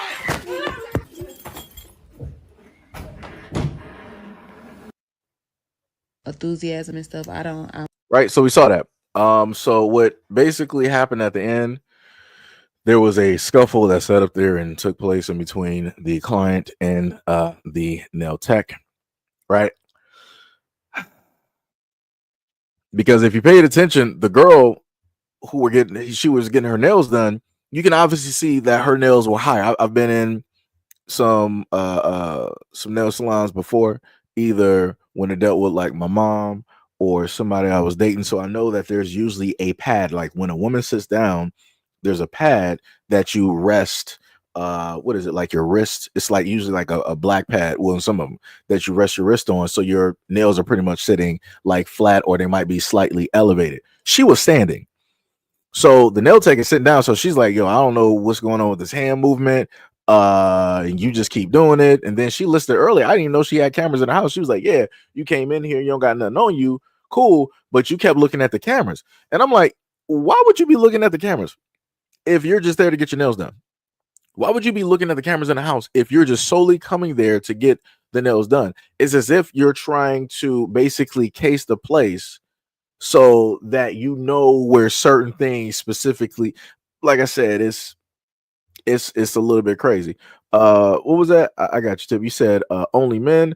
No, not only men, but it's more of them doing it. Still, you have to be cautious around everybody. No. Yeah, You are correct.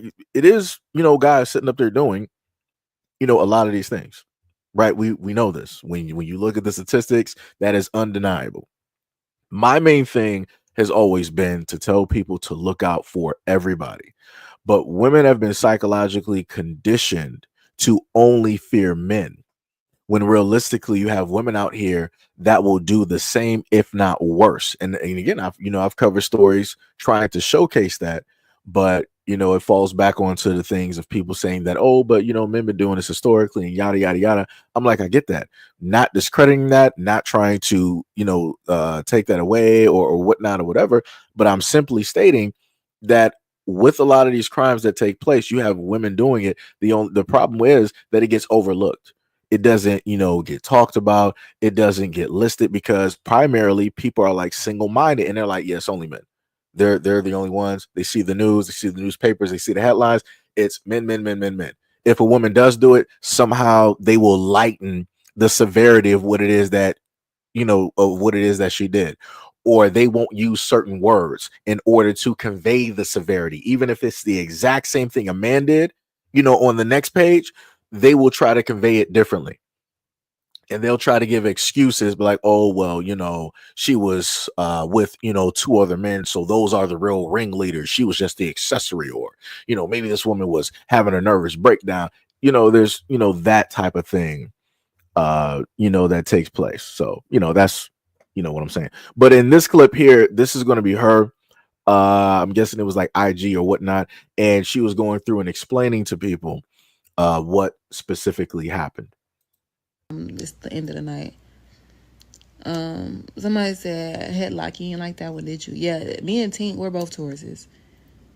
It's like, I'ma spare you.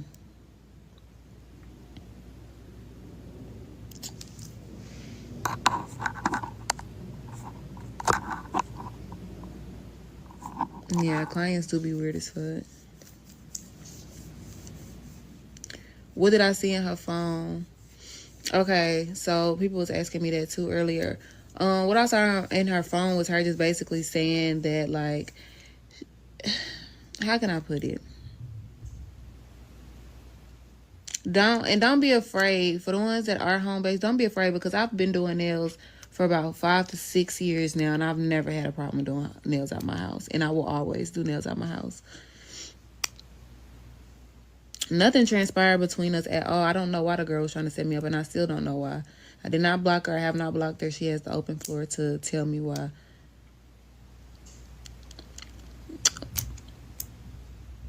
So anyway,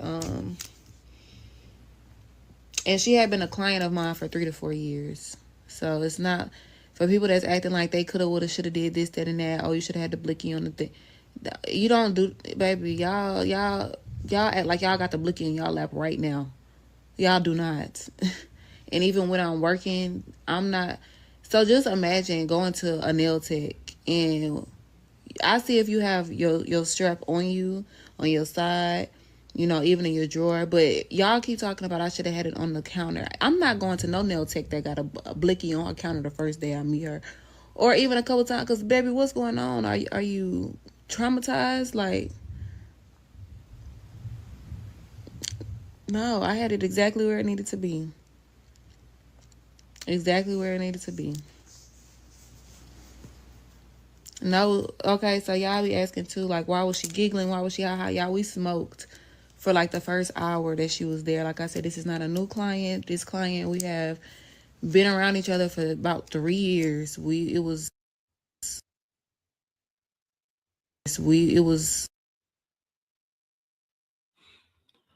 Yeah, like I said, I tried to do the editing as best as possible, but I'm sorry, y'all, my mama was calling. Yeah, people always say what they would do and what they wouldn't do. They don't know. But yeah, we was both goofy, giggling. I was just tired because it was the end of the night. Right, yeah. The camera fell. I told y'all what happened when the camera fell. Of course, yeah, I have classes. So let me just highlight something into Yo, since she was up, you said so what was on the phone though? More than likely she saw messages that she was writing back and forth to the person or persons that were coming specifically to that place. And more than likely they did not look too favorable. They didn't look too normal. It seemed a lot iffy. Because going back through the video, she saw the phone as it was on the table and she saw the messages that were there because the girl who was getting the nails done, she was like, "Oh, my phone is off, it's dead, it don't got power, yada yada yada," which was a 100% complete lie. She tapped on the black screen, and at one point you saw the time completely show up. If the phone was dead, it's not doing that. And then on top of that, the crazy part is they got buttons on side of phones where you can press those buttons to cut the phone on. So, like I said, she's playing with people's intelligence by just tapping on the phone, and you're only primarily using your nail when tapping on the phone.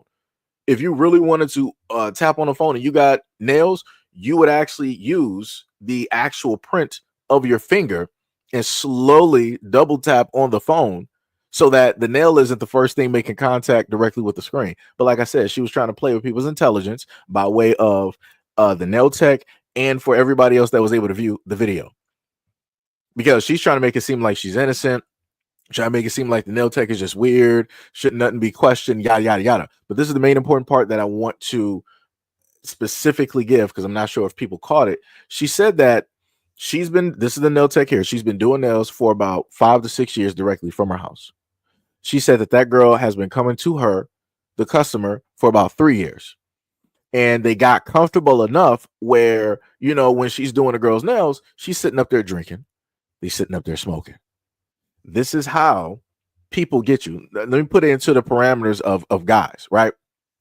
Cardi B went on camera and stated to people that in order for her to get to men's pockets and rob them, she had to drug them and she had to put alcohol in their system. Once those dudes were knocked out, that's when she sat up there and went to their pockets, did whatever, and then she left out. This is, in a sense, the same exact thing that was about to happen to this nail tech.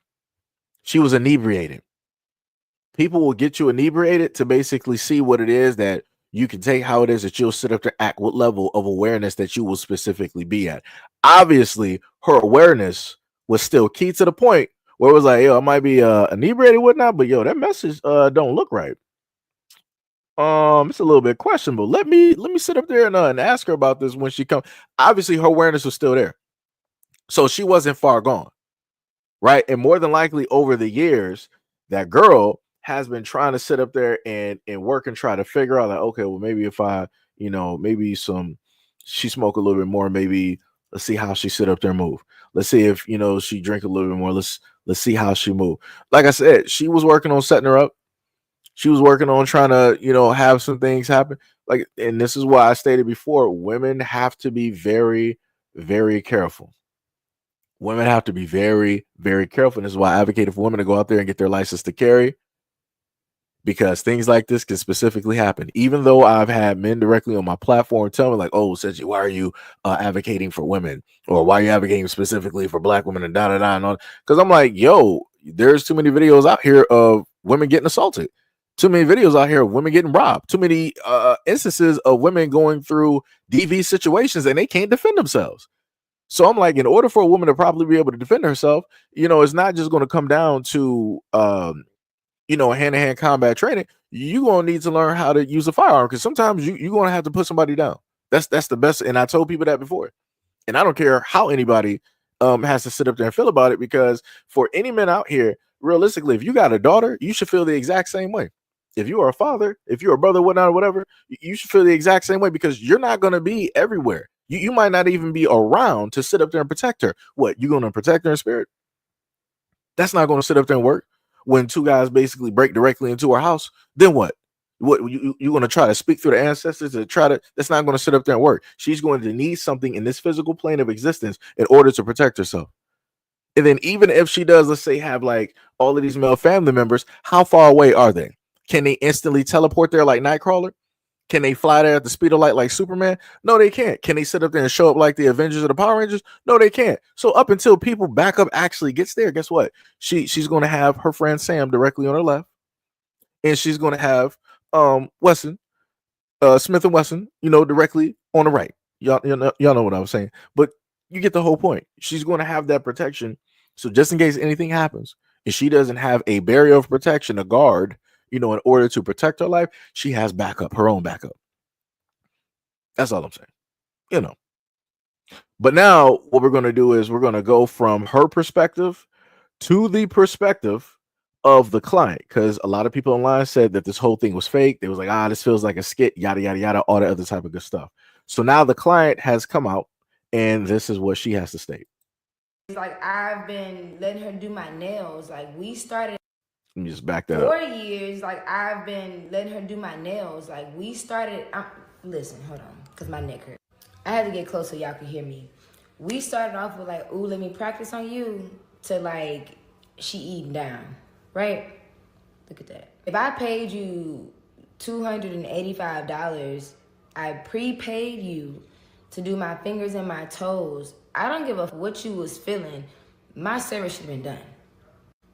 But to put your hands on me and to put me in a chokehold and drag me out your house like I'm just a piece of, that's crazy. And I don't appreciate you putting it out here on social media like this, like, because now it's all over TikTok, it's all over Twitter. Everybody's seeing this, and like, I'm being attacked. I'm being attacked. Like, so again, let's just rehash over this, right? Very quickly. The first video basically showcased the nail tech and her, the customer, having, a conversation, and everything was going completely fine and dandy up until the customer, which is her in front of you, went directly to the bathroom. Her phone was still open or on, and the nail tech was able to see and read the messages. And she was like, hey, this ain't sitting well. I don't like when I'm able to sit up there and read. When she comes back, I'm going to sit up there and question her about it. So then when the nail tech decided to question the customer that you can see directly here, she tried to make it seem like the nail tech was just imagining things. Like, oh, you're just seeing ghosts and goblins. Like, those things didn't actually exist. These are not the joys that you are looking for. Whatever you read was not, what it was. But yeah, I do got, 2 people coming directly to the house. They're probably at the door right now to come pick me up because we're supposed to go somewhere. All this other, type of good stuff and yada, yada, yada. But mind you, this same person here, the customer who was like, oh, I paid $285. I don't care what was going on or how you felt. Like, I expect everything to be done. No. That's not how that works.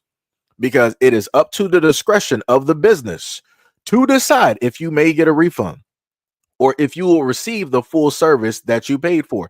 At any moment in time, if you as a customer decide to do something, and at the discretion of the business, they're like, I don't like that you cussed me out. I don't like the way you treated my workers. I don't like specifically the type of energy that is here. That's it. Your 285 is gone. Like, I don't know what else to sit up there and tell you. Like, that's how business works. But again, paying 285 for nails is completely insane. But like I said, to each their own. That's whatever it is that people want to do. But to try to override or try to overwrite the feelings or the thoughts of the business owner is completely crazy. If she's saying that she feels unsafe in her own home because you're there and you're talking to people, telling them or trying to convey certain things, and then on top of that, you got 2 people coming to the house to specifically come pick her up, and they're coming to the door, that's crazy. You're not going to sit up there and try to make it seem like she's weird or she's crazy for thinking that you're trying to set her up, because that's exactly what that seems like. And 9 times out of 10, this is the way that it will usually go. If she has 2 people coming to pick her up, it's more than likely men. It's more than likely men, because people want muscle, directly when it deals with robberies and all that other type of stuff, right? You're not really going to get that from women. And again, that's not to be sexist. I'm just stating it exactly how I'm stating it. Now, on the rare instance that is 2 women coming there, then that more than likely means they're not coming there with weapons, but they're coming there to basically overpower her, to more than likely jump her, mess up the place, and probably take what it is that they came for, what it is that they can sit up there and seek. And that's it. But either way it goes, it's bad for the business owner, which is the nail tech. Well, let's continue. and they don't even know what really happened. That's the crazy part. Y'all out here making up your own narratives and don't even know what the fuck is going on. So pause. I'm sorry. I'm really in disbelief, bro. Like, this is crazy. This is crazy. Like, yeah, wow. So we're vibing, you know, cool. And I'm like, oh, you know what I'm saying? Like, we can start on my nails or whatever like that. You know, she's like, yeah, okay, come on. So, you know, we go to the nail room or whatever, and we, you know, we jamming and stuff like that, and we talking, and, you know, everything was good. And so Shout I out was to just her, like, okay, Mrs. you know, Scrub. let me go to the bathroom right quick, you know, whatever. So she finished up or whatever, so I can go wash my hands. Now, mind you, I'm gonna leave my phone unlocked. That's my girl. Like, I ain't got nothing to hide. Like, whatever. I don't think she gonna go through my phone. Like, that's crazy, right? So I come back from the bathroom and I didn't know she was for real. Like, I thought, I didn't know what was going on. I was blindsided. Like, bro, my neck is killing me. Oh my God.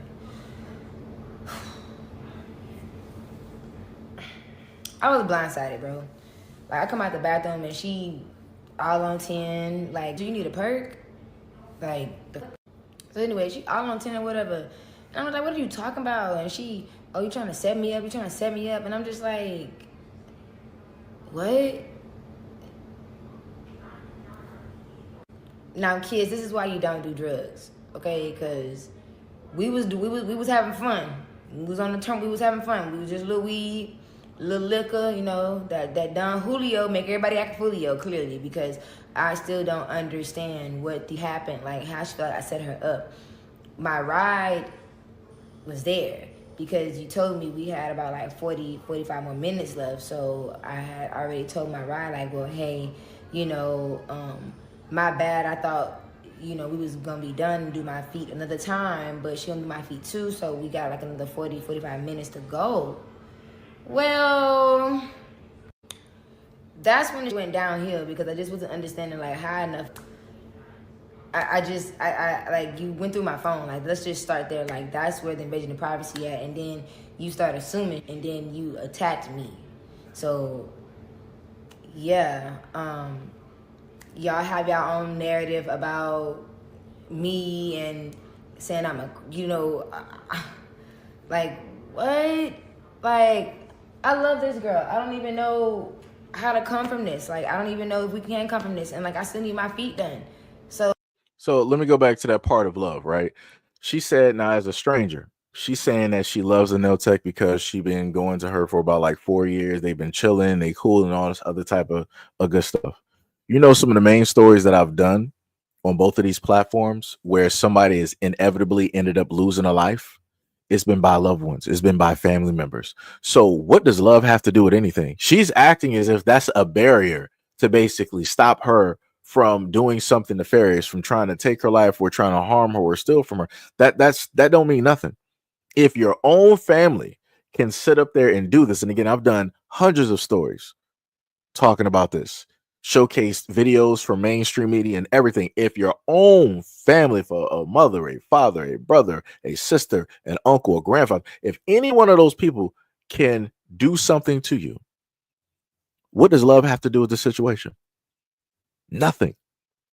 Because if people want to sit up there and do something, they're going to do something, or they're going to plot to do something. Let's continue.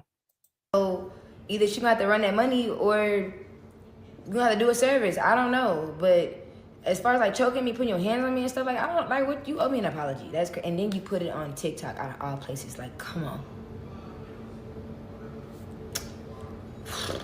So yeah, but my nails eat down though. So let me just pause right there, right? So she wants to be mad that the nail tech put it all on TikTok and social media. But what is she doing right now? What is she not doing the exact same thing? Because realistically, nobody, in a sense, I didn't know what she looked like. I didn't know who she is. She decided that, hey, oh, well, she put out her response. I'm able to sit up there and see this, all this other type of great stuff. I feel a certain, so remember, this is the same woman that sat up there and said that, oh, you sat up there and saw messages on my phone, and, you know, you felt, you know, a certain type of way. I paid $285 to get my nails done. It don't matter how you felt. I still deserve to have the service done, right? But yet she decided to be in her feelings and make a response video. And nobody on the internet knew who she was. All we knew was the voice, and all we knew were the hands. That's not enough to sit up there and know where she is and who she is and all. She decided to do this herself. because she more than likely saw the response, but then underneath that, she looked at the comments, got into her feelings, and then on top of that, more than likely saw that the nail tech was getting a lot of views directly from this, meaning aka money. And she was like, oh man, I couldn't, sit up there and do XYZ, all this other type of stuff. I paid $285, only got 50% of the work done. I got thrown directly into a chokehold, yada, yada, yada, all this other type of good stuff. And then she's able to tell a story directly on here, and she's going to more than likely get money directly from it. That's crazy. So let me sit up there and catch this wave real quick. Let me catch this wave real quick. Like I said, attention is a drug directly out here. Because I'll put it to you like this. Right? Because I want you to pay attention that throughout the greater portion of the video, she kept saying, oh, my neck, my neck, my neck. It hurts, it hurts, it hurts. Right? So just in case, if there's a lawsuit to potentially happen, she may try to sit up there and go after that, because she can now show a lawyer like visibly, hey, my neck was hurting. I had to readjust. I had to do this on video while making this response to everything that set up and took place because of the comments that I was receiving on social media. Right? Now, the crazy part is I'm not sure how she was receiving any type of hate or anything like that when people didn't specifically know who it is that she was, unless people close to her specifically knew, unless she also informed people specifically what was going down and what was happening.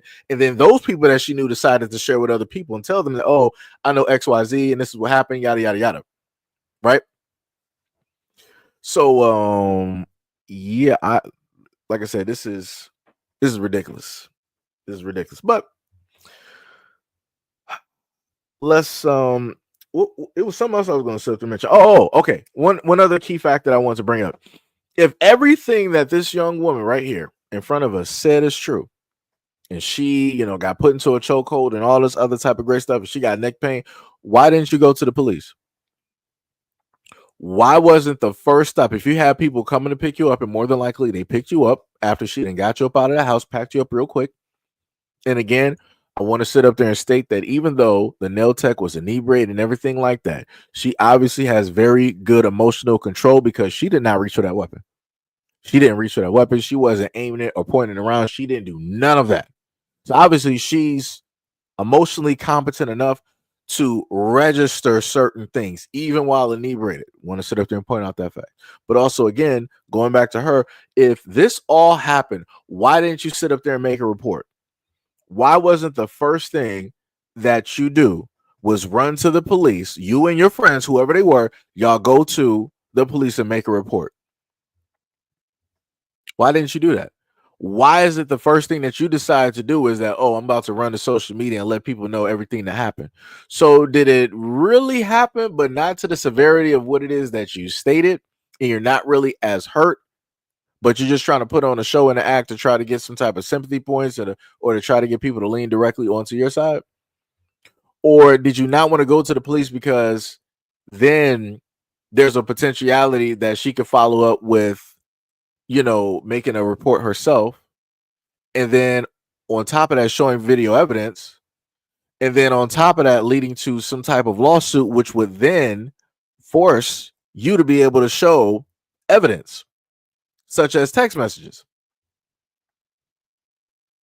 Also bringing up the fact that, again, you had two people coming directly to her home residence, not to an actual brick and mortar business, but to her home residence to come pick you up, coming to the door to come pick you up.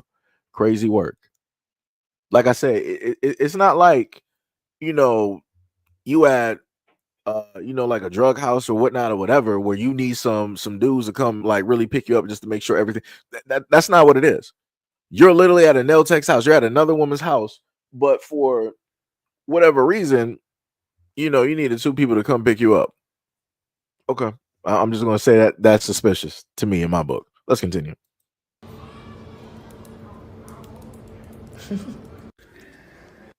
I had to turn my flash on. My nails were. So this is somebody, I guess she's responding to this message up here. It says, oh, my timeline working today. If your nails weren't done and still had to do your feet, why your people come so early to pick you up? And did they have a car? Because if so, why they couldn't wait? Why they couldn't wait in it? That's a very valid point. So let's hear her response. Done. Did you listen to what I said in my video? How we were chilling? Again, I don't control what nobody do. It wasn't like she didn't know the people or whatever. Again,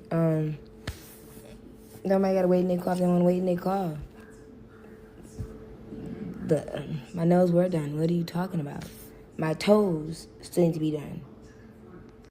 And they didn't come early to pick me up. Like, girl, it was like 10, 11 p.m. that night. Like, it was time to go. Like, what are you talking about?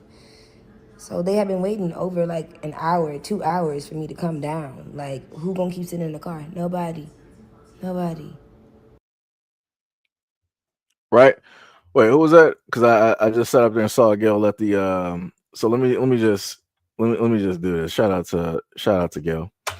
Gail said, if you don't agree with the content creators intermittent commentary, drive on, find a CC that plays their content. We'll find a content creator that plays their content straight through, or better yet, grow your own channel. That's facts. That's 100% bars, 100%. Because I do see the comment directly down there where somebody was like, bro, play the video. Yeah, I do how I like it. So if I have a thought that I want to put directly into or in between the video or whatnot, I'm going to do that. If I want to play it straight through, I'm going to sit up there and do that. If I decide to just stop the video and talk for an hour, I'm going to do that. So, like I said, as Gail said, Queen Gail of the round table, as she has stated, like I said, much love, respect, and appreciation to Gail and also to many of my other moderators directly out here. So yeah, like I said, I don't know what her thought process is. I don't know what she was specifically trying to do, or like I said, I don't know. It just does not make any type of sense, and it makes her look even worse. Again, like I said before, I felt if you're a paying customer, right? So let's go back. Let's say that everything, she was actually an honest person, right? And she ended up just getting assaulted.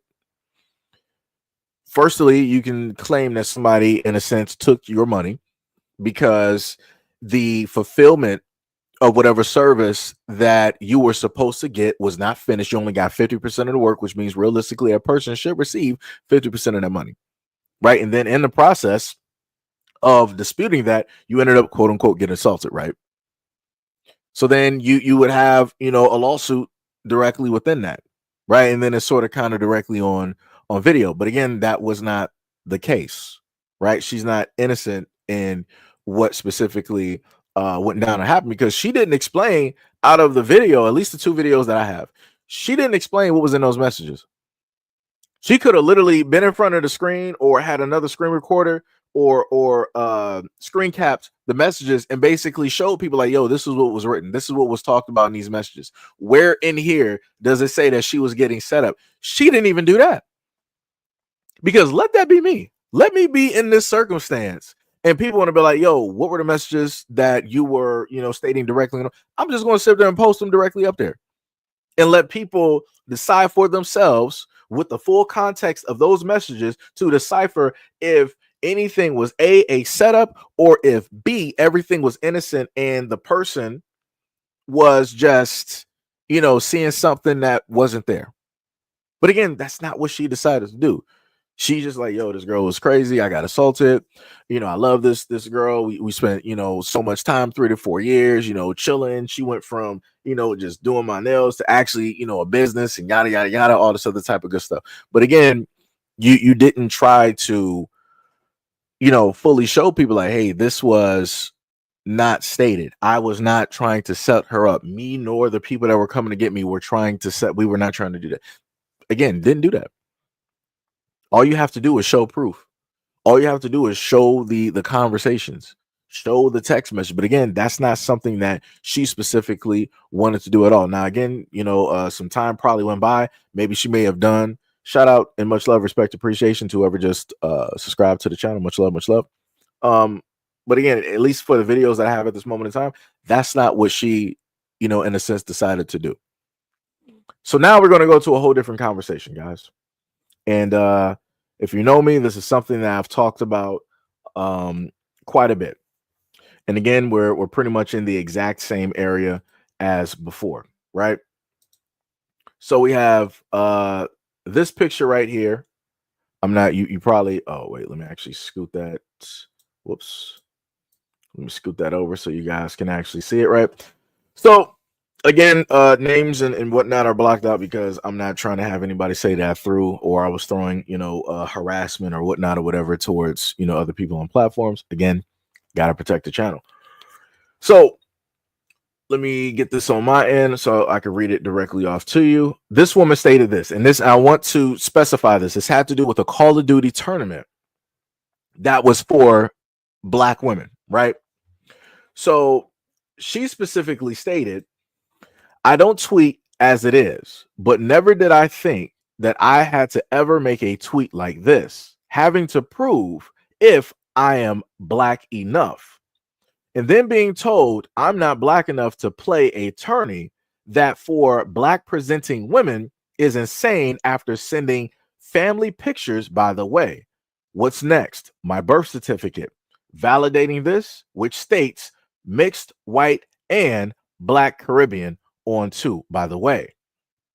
My whole life I've experienced racism, but I've never experienced it from the Black community. I'll tell you that. Being told, quote, I had it easy is disgusting considering that I'm literally experiencing right now. Growing up as a mixed race individual was not easy, always feeling like we didn't fit in. And I think this today is proof, right? So the message underneath, it says the criteria is Black women. The reality is that she presents as white. The girl clearly has the privilege a lot of us don't. She don't have to think about her race as a potential disadvantage or a source of discrimination. It's not fair, but our world is structured in a way that benefits people that look like her and not like me. So no, she is not allowed.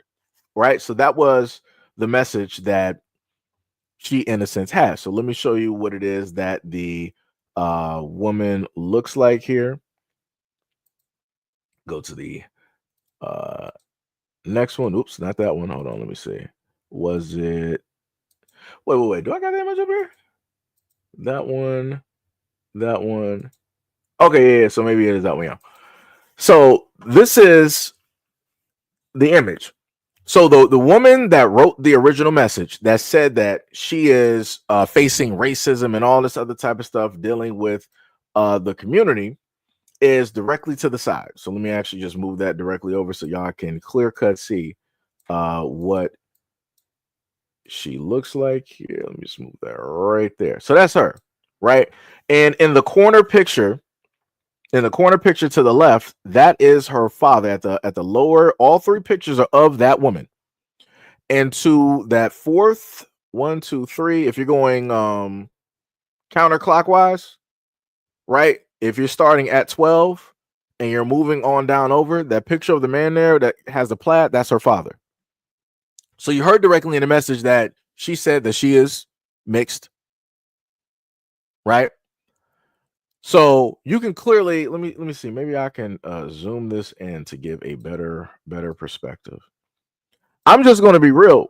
If I were to ever see a woman like this in public, I'm like, yeah, that's a white woman. There is nothing there. That's like some Whoa Vicky type stuff. There is nothing there presenting wise that makes me think and or assume that that is a Black woman. This is the most white presenting biracial woman I've ever seen at this moment in time. And which also leads me to think that the father that she has that she wants to say is Black, he's more than likely biracial too. So you might technically, for all intents and purposes, you might be 75% white. And then the rest is Black, right? Because of what it is that he is, because he's awfully light, just like her. And then her mother is, of course, European, white. And I also want people to understand that this is not a woman from America. This is a woman that is from the UK. So that goes into a whole nother aspect. Right? So then it gets a little bit crazier because you have this right here, right? So you have these two guys. I think one of the guys there, he said that he's not even white or whatnot or whatever. You're white presenting for all intents and purposes. Roughly everybody here looks white presenting, right? This person said on his X feed, he said the female gaming scene is funny as hell. They done hosted a black only tournament and kicked out a half black girl because she wasn't black enough.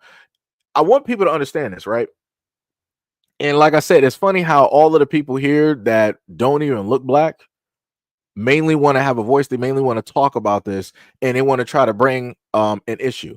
Let me just, as a gamer, let me just bring this up. Let me just move her right over. Let me just let y'all know something.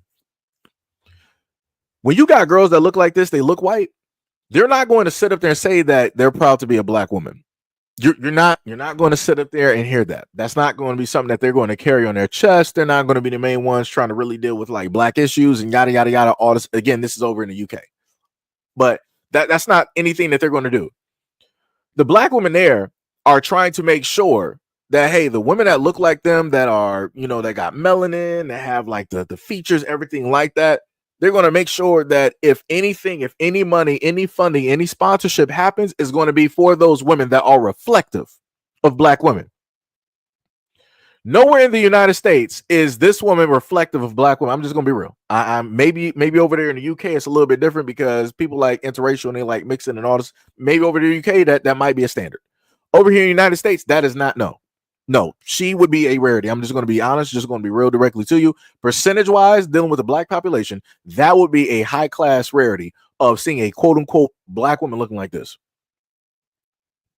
Because I'm just going to be real with you. Let a sponsorship deal, let her, in a sense, be a part of that female black community playing Call of Duty, and a sponsorship comes. Do you know who the sponsors are going to go for? They're going to go for her. Because she can basically fit the idealistic of the aesthetics that they want to portray when it deals with female gamers, because that's how they'll sit up there and do it. Because they're not going to sit up there and say that she's a black woman gaming. They're going to say female gamers. And if she was able to get a sponsorship deal, she's not going to sit up there and be putting money back into or mixing money with the black women directly there. She's going to be running off with that money. That's all that's going to sit up there and happen. And those black women there who play Call of Duty, who play those tournaments, they know what's going to sit up there and happen. So they're just trying to sit up there and protect themselves and whatever potential money may come their way. Just saying.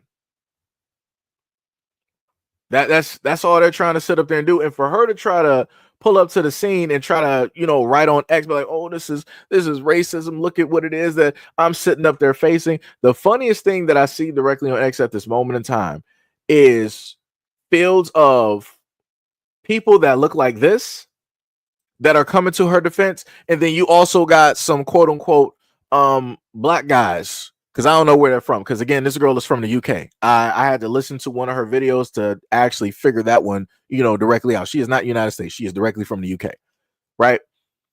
You got people like this, and you got some black guys out there trying to, you know, defend her and all this other type of stuff. Like I said before, that's crazy work. She's basically, for all intents and purposes, she has a European appearance. So she has everything that she needs in order to go somewhere. She can pop online right now on any platform and start getting views, because men are going to, I'm just saying men in general, men are going to see her and they're going to be like, oh, look at how she looks. She's this. She would be the dream for the average quote unquote gamer, the nerd, whatnot, or whatever. A lot of guys would like to see women like this playing video games because they want, you know, of course, something else to look at. And then it's like, oh, you got women that look like this playing video games. I might have a shot. And a lot of women who have her aesthetic, they know this psychology wise, and they'll use that to their advantage in order to get fields of men, hundreds of thousands, if not millions of men, to come directly to their channel to sit up there and watch them. And girls that look like this, a lot of times they're not even actually good at games. Just gonna be real. She seems like somebody, for all that she can play, but I'm just saying, look wise, she seemed like something that you would consider like a Valley girl or something like that, like a Paris Hilton. Do you really think that Paris Hilton would be good at Call of Duty? No. Because why would somebody like Paris Hilton actually be playing a video game? You would have normal, everyday people, both men and women, playing video games. right? All of the other people that are quote unquote aesthetically pleasing, they will be, at the clubs, at the parties, socializing, drinking, drugging it up, doing all of that other type of stuff that it's like, all right, we ain't doing that and all the other type of work, right? It's crazy. It's crazy directly out here, right? So to put this to a further, thing so that people can get a understanding. Let me see if I can actually get this image correct. I can't even highlight it. Let me see. Maybe I might have to lock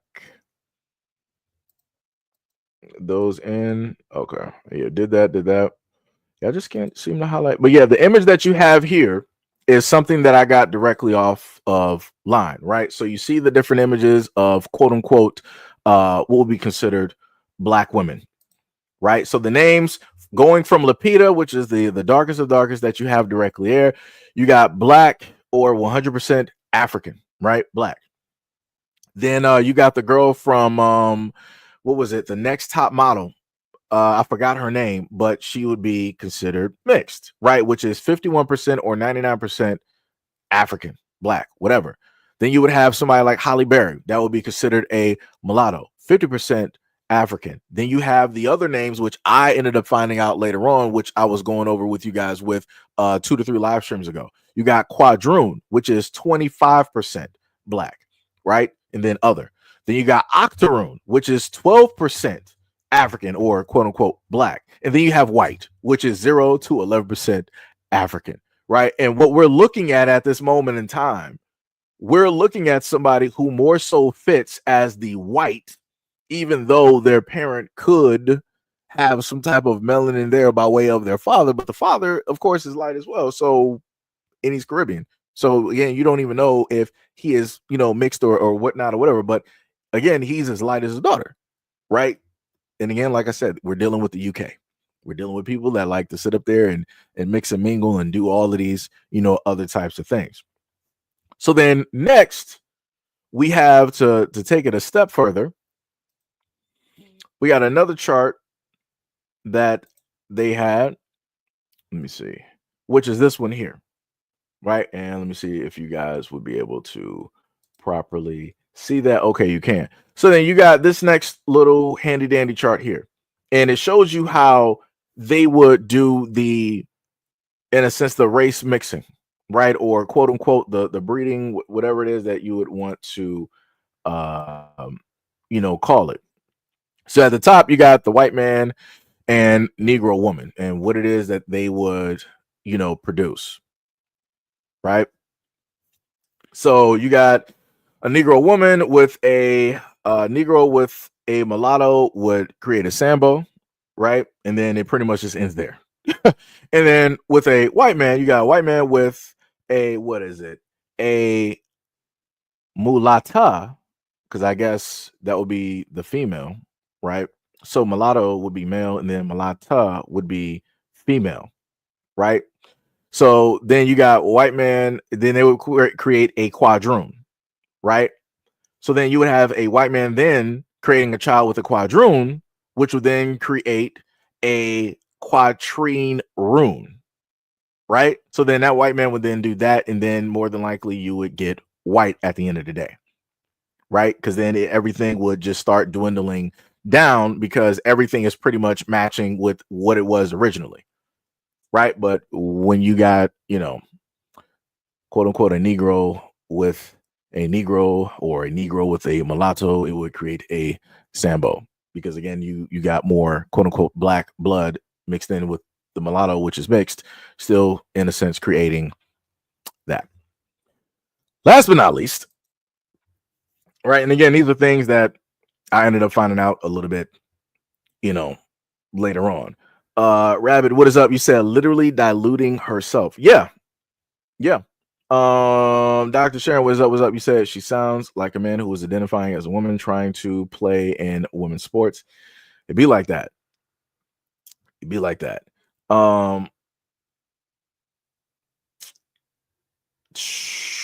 I can read Spanish a little bit.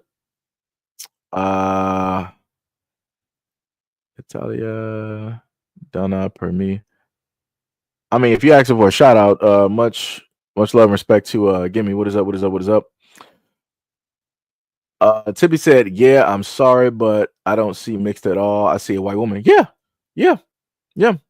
Radio said a mixed race and a pale face creates another pale face. It's simple. You need another full so-called black person to make another black person. Some people must have skipped biology class. Yeah. Yep. 100%. Radio said, yeah, yeah, bro. Her dad is definitely mixed race. Yeah. Yep. Rabbit says, Cedric, I remember my Caribbean ex saying after slavery, after slavery, her white marrying family disowned the black marrying family. Oh yeah, I believe it. I believe 100%. I 100%. 100%. Tippy was like, Seji, who that white woman? She is stating online that she is a black woman. So I don't know. Black women, who is this woman? I don't know what to sit up there and tell you. Like I can only give you guys what it is that I just so happen to find online when it deals with these scenarios and situations. I can only do so much, guys. It's all I can do. That's all I can do. I'm trying to minimize this real quick, push it to the side. So last but not least, right? Then we have this other chart here, right? This is slave descriptions. And on says slave descriptions, let me make sure that you guys are able to see that. I might have to move that a little bit up. Let me see. Kind of move. Whoops. Nope, it's not what I'm trying to highlight. There we go. Okay, there we go. Okay, no, actually, yeah, it was good. Okay, so you can clearly see the descriptions right there. Let me just try to make it larger for myself on my end. Gotta swap the page. So slave descriptions, right? So they got mulatto is half black and half white, right? This is why you also got the rapper directly out there. She used to call herself mulatto, right? But now she just, because the black community complained and was trying to tell her some stuff, she just calls herself Lotto, right? So that's originally what her name was. Griffied, again, these are names I've never heard of before. It is a mulatto and a Native American. A quadroon, which is 1/4 black mixed with 3/4 white. Yellow, which is almost white. So if you think about the Asians, that's basically, this is why, again, so this is telling you why Asians are considered honorary white. This is why, right? Because if you're yellow, you're basically close to white. It is what it is. Octoroon is 1/8 black and the rest is white. Sambo is a mulatto and black. Mesite, and I have heard this before. Mesite is white and quadroon or octoroon. So, and I think we got another one under there. And then we have Creole, which is French or Spanish born in Louisiana. So going to the Creole part, this is why I showcased that video last year of this woman who I would technically consider black. She was like, no, I'm not black, I'm Creole, right? Which is French or Spanish born in Louisiana. And I'm like, I'm pretty sure you got some bloodlines directly there. But typically speaking, if you were to go to France and look at the French, they're not going to be looking like you. If you were to go to Spain, I'm talking about over there in Europe, yeah, going to be pretty much the exact same thing. And again, these two demographics are not going to claim the quote unquote Creole people of Louisiana. They're not trying to sit up there, oh, United States, those Creole folks, those are our people. We need you to ship them back to France, to France or Spain. We need our people back. They're not doing that. Because again, they don't look at you, even though Creole folks, they like, hey, I'm not black, I'm Creole. I get it, I understand it. And I also know the timeline of when it was that people use the terminology Creole along with all of these other terms. Again, these come from olden days, before a lot of us even existed, right? Olden days. And then some way, somehow, some people want to try to carry on certain terms while everybody else basically drop those, and they're using other types of terminologies, right? But again, going back to the original picture that we got, Let me see. I can probably move that directly right there. I think I might have enough room. Let me see on the virtual to do this, or I might have to make it a little bit small. Let me see. I might have to do it like this, and then bring the image of her back up here. Let me get that, and let me see. Gotta try to minimize this so I can have it all on one thing here. So yeah, when you look at this woman, at no point in time do I see a black woman. I do not see, again, at no point, I need somebody to point out to me, where is this a black woman at? Because she's not reflective of my mother, my aunts, my grandma. She is not reflective. Even in middle school, the first light bright that I ever basically knew or anything like that is not even, and again, I was about to say her name real quick, but she is a black woman, right? And you can visibly tell. This right here, no. You can go to the lightest of black women. I'm talking about a black woman that has two black parents. You can go to the lightest black woman and you can still tell that is a black woman. This is not it. This is the Valley. This is California. This is Europe. This is Canada. This is Norwegian, right? This would be like somebody that you'll probably see over there, maybe like in Sweden or whatnot or whatever. Some European or white nation. At no point in time is she reflective of anything that I would consider to be a black woman. And then, like I said before, her trying to state that, oh, but my dad is black, and I'm like, at the end of the day, what is your dad as well? Let us know specifically what he is, because you told us specifically. Let me see. I'm trying to re-highlight. Is that the one? Yeah, I'm trying to re-highlight this, which is a little bit tough to do at this moment. Let me just lock images. Man, this is a little bit annoying. I think that might be. Anyways, she mainly sat up there and stated to everybody that, hey, her dad is X, Y, and Z. I'm like, yeah, that's not going to work. If you're directly telling us that on your birth certificate, it states that you're mixed white and black Caribbean, yeah, that's not flying. Because again, as light as your dad is, and then probably as white as your mom is, you're white. I'm just gonna be real. That's it. That is it. There's no debate.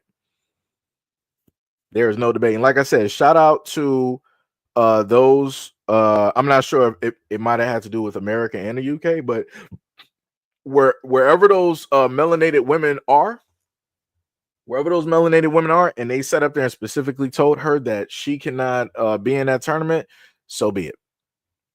Because like I said, they are protecting their invested interest, and they're trying to make sure that the women that look like them will get these deals and or these sponsorships, or potentially end up on these teams, or get monetized or whatnot, whatever. Because I'm going to sit up and state this again, all that is going to happen is that if you have a woman like her that is supposed to quote unquote represent black women, people are going to get the wrong idea.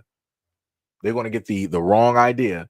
And then when they compare her to the quote unquote black women that are there, they're going to be like, she's not a black woman. She doesn't look anything like them. Those women can't even compare to her. And da da da da. And again, like I said before, the sponsors and everybody, all the money is going to go to her.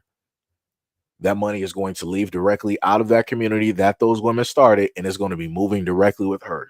Again, she already has like a Twitch and and different things like that. Matter of fact, let me go check this out. Let me see what she even has. And the funny thing is, I'm on her page and it says she has a flag for St. Vincent and Grenadines and a flag of Poland.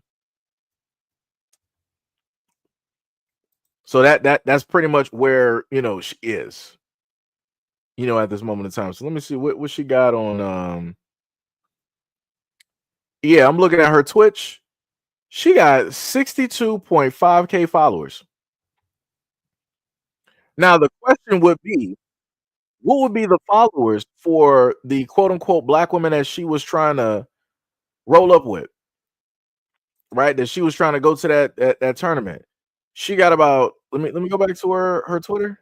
Let me go back to her Twitch. So she got 62.5K on Twitch.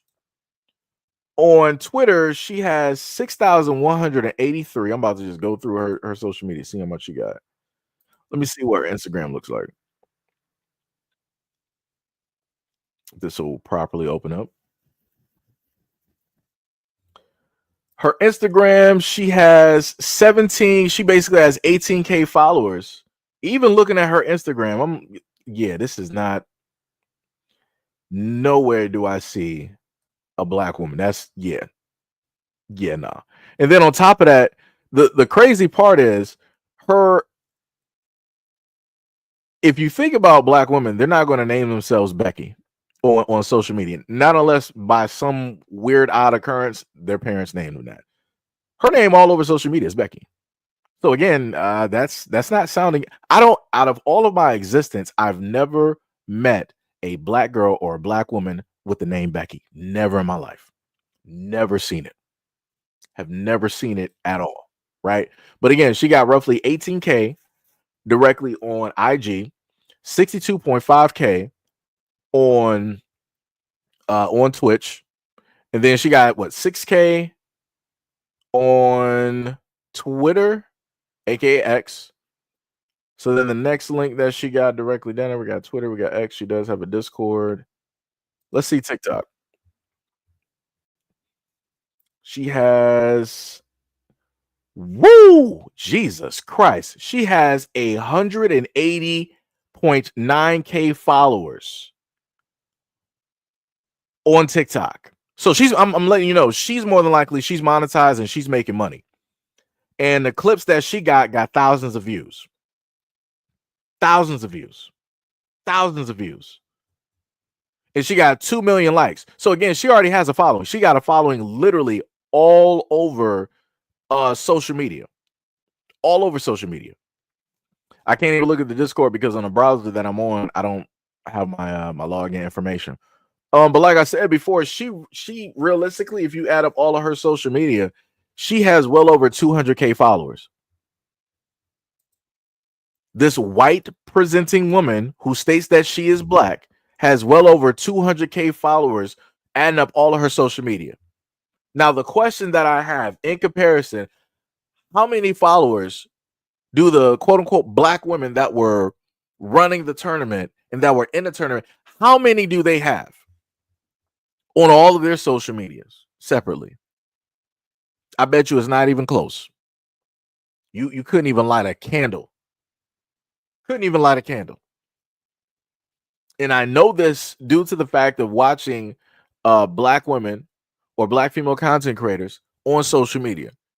And I look at what it is that, in a sense, they have to go through. Like, you got some black girls out here that are very good at shooters.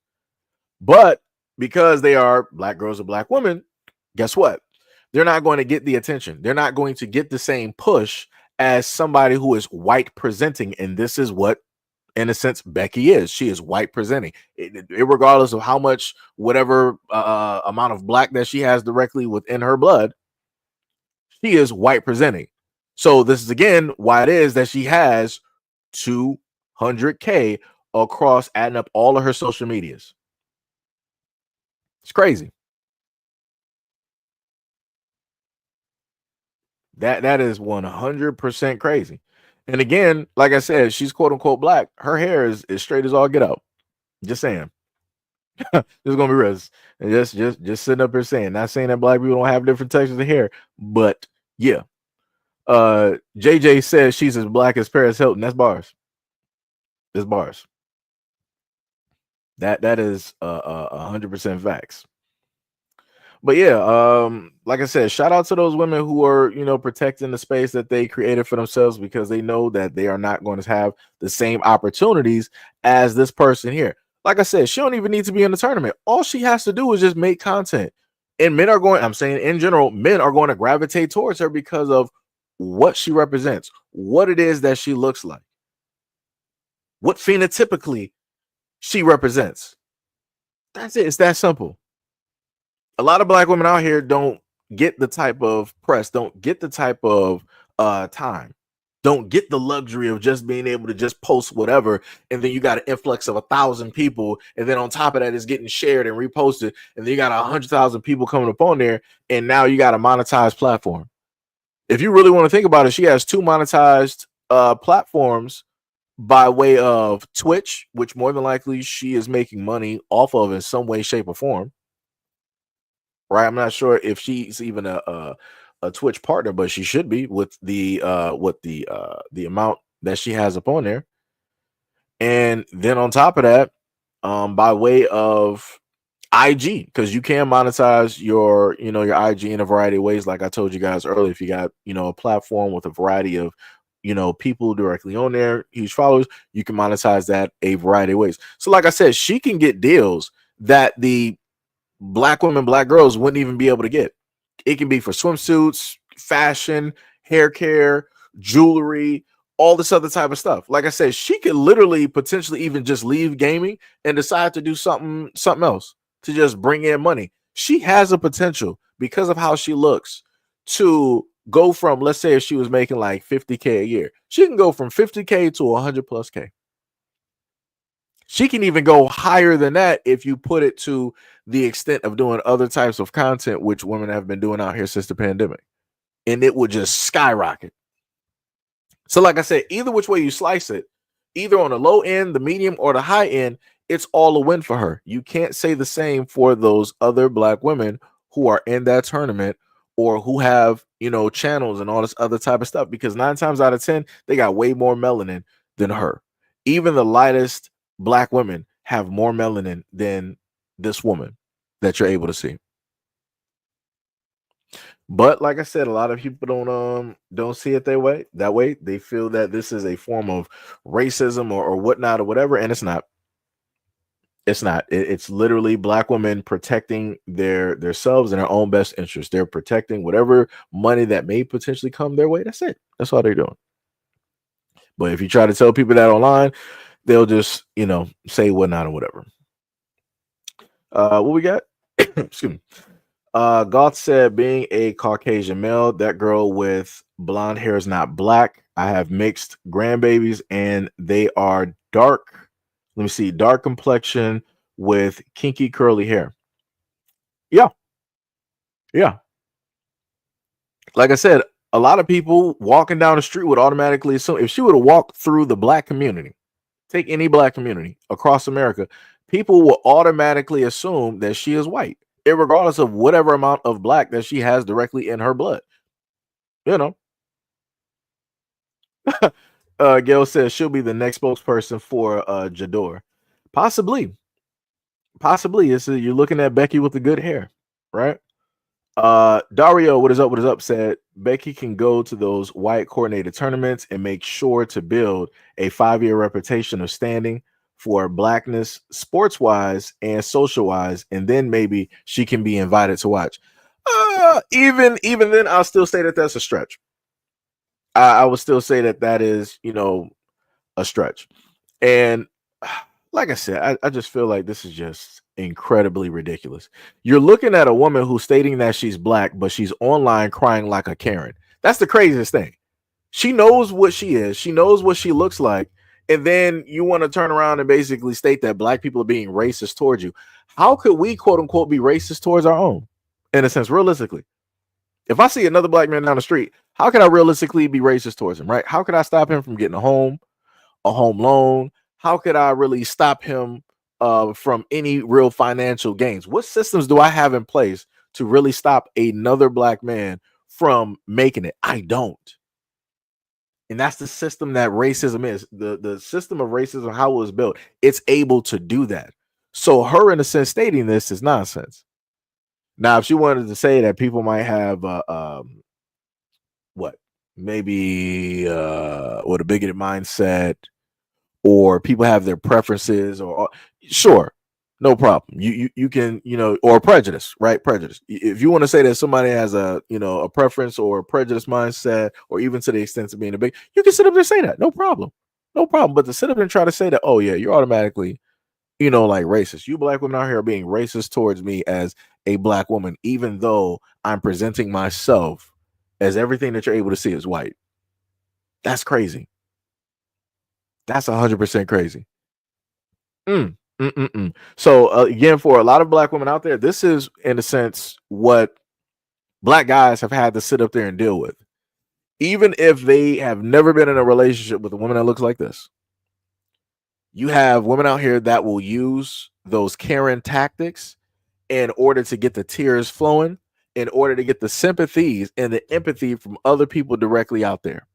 Like I said, that's what she's doing. And that's why you see these other groups of men and whatnot coming out, and they're trying to white knight for her. They're simping up at the end of the day. It's crazy work.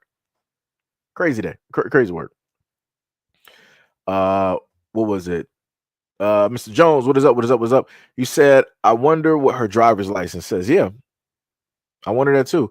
God said, wonder what her birth certificate says. I think she stated that earlier, because she said that she showed off a family picture, and then her birth certificate states that she is mixed white and black Caribbean. Like I said, mixed white is crazy. I don't even know what that is. I've never in my life met a person. I've never met a Caucasian directly out here was like, yo, I'm mixed white. I'm not white American. I'm mixed white. What? Where do these terminologies even come from? This is correct. I understand when black people happen to say that they're mixed, because there's a lot of things that attribute to that. There's a lot of different things, history in the United States. Again, some of that history of words and everything, along with how it is that they decide to, do things with DNA. We went over that. I've never heard of this. Usually if somebody is Scottish or Irish or German, Polish, they'll just sit up and say that they're Caucasian. They're not going to, I've never heard nobody say that they're mixed white. That just sounds stupid. I'm just going to be honest. There's no other way that I can describe it. It just sounds stupid. Just sounds stupid. Let me see. We got a troll directly in the building. Shout out to the trolls. Shout out to the trolls. Let's see, Chavez. You said Zendaya's mixed. No, duh. We all know this. Halle Berry, no, duh. We all know this. And no, duh. We all know this. It don't make no sense. Like you're not proving nothing. If those people specifically know the fact that they're mixed, know who it is that their parents are, and they still opt to just call themselves mixed or biracial versus saying that they're black, again, that's on them. That's how it is that they want to categorize themselves. The black community, how we work. Now, of course, you got a small percentage of black people out there that are ignorant. Cool, no problem. Everybody else is like, yo, we realize that, yo, your parent is black. We're going to sit up there and call you black. That's what we're going to do. But again, a lot of people are like, no, I don't really associate with you guys. I don't really hang out with you guys, all this other type of stuff, yada, yada, yada. Because like I told people before, the mentality of a child depends on which parent is raising them. If you have an interracial couple that decides to have a child, 9 times out of 10, you're going to have that family who is usually other happening to, interact with the child, teach them certain things, have their perspective more in line with theirs, which is going to be anti-black, which is going to tell them like, okay, we don't really like them. We don't really, you are this, you are part of this, but you are with us. Right, we are your family. We're the ones that's here. We're the ones with the heritage, with the culture, and da da da. Because if nobody believes it, go directly on TikTok and listen to a lot of the biracial kids that are talking about their parents. Listen to a lot of these quote unquote black women, or what some people want to consider mixed. Listen to what those women have to state when they're coming from a interracial family. And how it is that the other side will sit up there and treat them and talk specifically to them. Last year, I showed you guys quite a few videos on this, where those mixed race kids, right, were honestly telling how everybody else basically sees them and categorizes them, and how people will talk to and talk around them. Crazy work. You said, so was Obama. Okay, and like I said, you're going through a list, and you're acting like you're bringing up something like brand new that the black community has never known. I got literally people in my family at this moment in time that are 50-50. What is your point? But again, who's raising them? What are they taught? And then what do they themselves, with the knowledge that they have, the cumulative knowledge that they have gotten over time, what do they think or categorize themselves as? And then fourth, what do they consider the black community? Do they feel that they are black and they're with the black community, or do they feel that they are other? Because all of the people that you're listing that are biracial, I can list some coaches from both college, the NBA, and the NFL who I know, physically speaking, are black, but they won't call themselves black. Matter of fact, I go to Tiger Woods. For the longest time possible, Tiger Woods is one of the main celebrities, polarizing because of the race that he is. You literally have the Asians trying to fight to claim Tiger Woods. You have the whites trying to fight to claim Tiger Woods. Then you have the black community fighting to claim Tiger Woods. At one point in time, when Tiger Woods was at his height, you had three communities trying to fight to claim Tiger Woods as their own. Now, black people, we're going to look at Tiger Woods like, okay, we know that Tiger Woods is black. We can obviously physically see this. We know that he's black. The shocking part is to sit up there and see Asians, because they don't like to sit up there and claim anybody that's, darker than white paint. They're not doing that. They're like, oh, you're part Asian. We're not claiming you. Like, what's the young girl name that plays tennis? Naomi Osaka, something like that. The Japanese ain't claiming her. There's a lot of black Japanese directly down there, and those black Japanese kids will sit up there and tell you that Japan, those people there in Japan, don't sit up there and claim them. Just like in other Asian countries. Even if you got a black girl that's in South Korea, born and raised, but you can tell outwardly that she's black, they're not sitting up there claiming her. They're not going to say that she's a Korean citizen. She may be an actual Korean citizen, but they're not going to sit up there, oh, that's one of our. They're not doing that. They're not doing it at all. And then on top of that, with Tiger Woods, going back to the white community, that's the craziest thing, how white people was trying to claim Tiger. I'm like, word? Wow, you're trying to claim somebody that's black. You know this dude physically does not look anything like you. But because he is so good at golf, because he is so great at golf, because he is so stellar, and he is beating your best white men out here, you're like, that's our boy. Tiger, you're with us. You're a part of the white community. We know that you're black. But, your athletics in golf is astonishing. You're beating our best and our brightest white men out there. You are beating us to a pulp. You are honorary. You are with us, Tiger. Come home, buddy. That's how they saw it. Like I said, never at a point in time ever in history will more than likely you see something like that. We got three cultures fighting over one person ever again. Like I said, if you were born or during that time to be able to see it, it was a sight to behold. Sight to behold. Sight to behold. But again, going back up to what was it? Chavez, everything that you're listing, it dwarfs in comparison to what it is that I just gave you. So like I said before, yeah, nice try though. The Jomo, what is up? What is up? What is up? What is happening? We got hacked. This man said enjoying vacation. Oh, that is dope, man. Much love, respect, and appreciation. Shout out to your vacation, brother. Shout out. Also shout out to whoever just subscribe to the channel. Much love, respect, and appreciation as well. Much love, much love. They're both meaning mixed. Yep. The Jomo said if that reparations pay comes, all that deny being black will suddenly. Yeah, and dude, I kid you not. I told people that before. I said, and this is how it's going to work, just like with the Native Americans, right? How the Native Americans were like, the United States was like, okay, we wronged you guys. So since we wronged you, what we're going to sit up and do is we're going to divvy out some land, even though they shouldn't be able to divvy out land, but we're going to tell you what land we're going to give you, what percentage, and you're going to live off of that land, right? The same way that you guys did in the olden days, you're going to live off of that land. Better yet, we might do a little bit better. We might give you guys some casinos too, right? We're going to play a little bit of Monopoly. We're not going to give you the whole board, but we'll give you maybe 3 to 4, maybe at max 5 areas, maybe some railroads, right? Maybe some railroads, not all 4, but maybe just 1, maybe 2.5, right? Maybe you might be able to put some hotels directly on there, right? So that's what they did to the Native Americans. What do you think that they're going to do to black Americans? Do you understand at this moment in time, if reparations, let's say they're like, all right, United States government's like, you know what, black people, we got you. We're going to let bygones be bygones. We wronged you. So to pay back for that history, we got 7, 8 trillion or whatever dollars. And we're going to start, divvying out, reparation payments directly to you guys, like, per month, like what they do with the Native Americans. Right. And this is what they were going to solely do for the black Americans. Do you understand how many people that are African, Caribbean, from many other places that are here at this moment in time, including other people, quote unquote, with the 1 drop rule, other people that are biracial and mixed that have never considered, all of these groups that I'm listing who have never, ever in life, in the history since they've been here, ever considered themselves being black, do you know how many of them will do it? And then do you know how many white people will come out of the blue, like, oh yeah, my great grandfather was a slave, so I got 1% black slave blood directly in me, so automatically I'm black, so I deserve reparations for my people. It's going to be madness.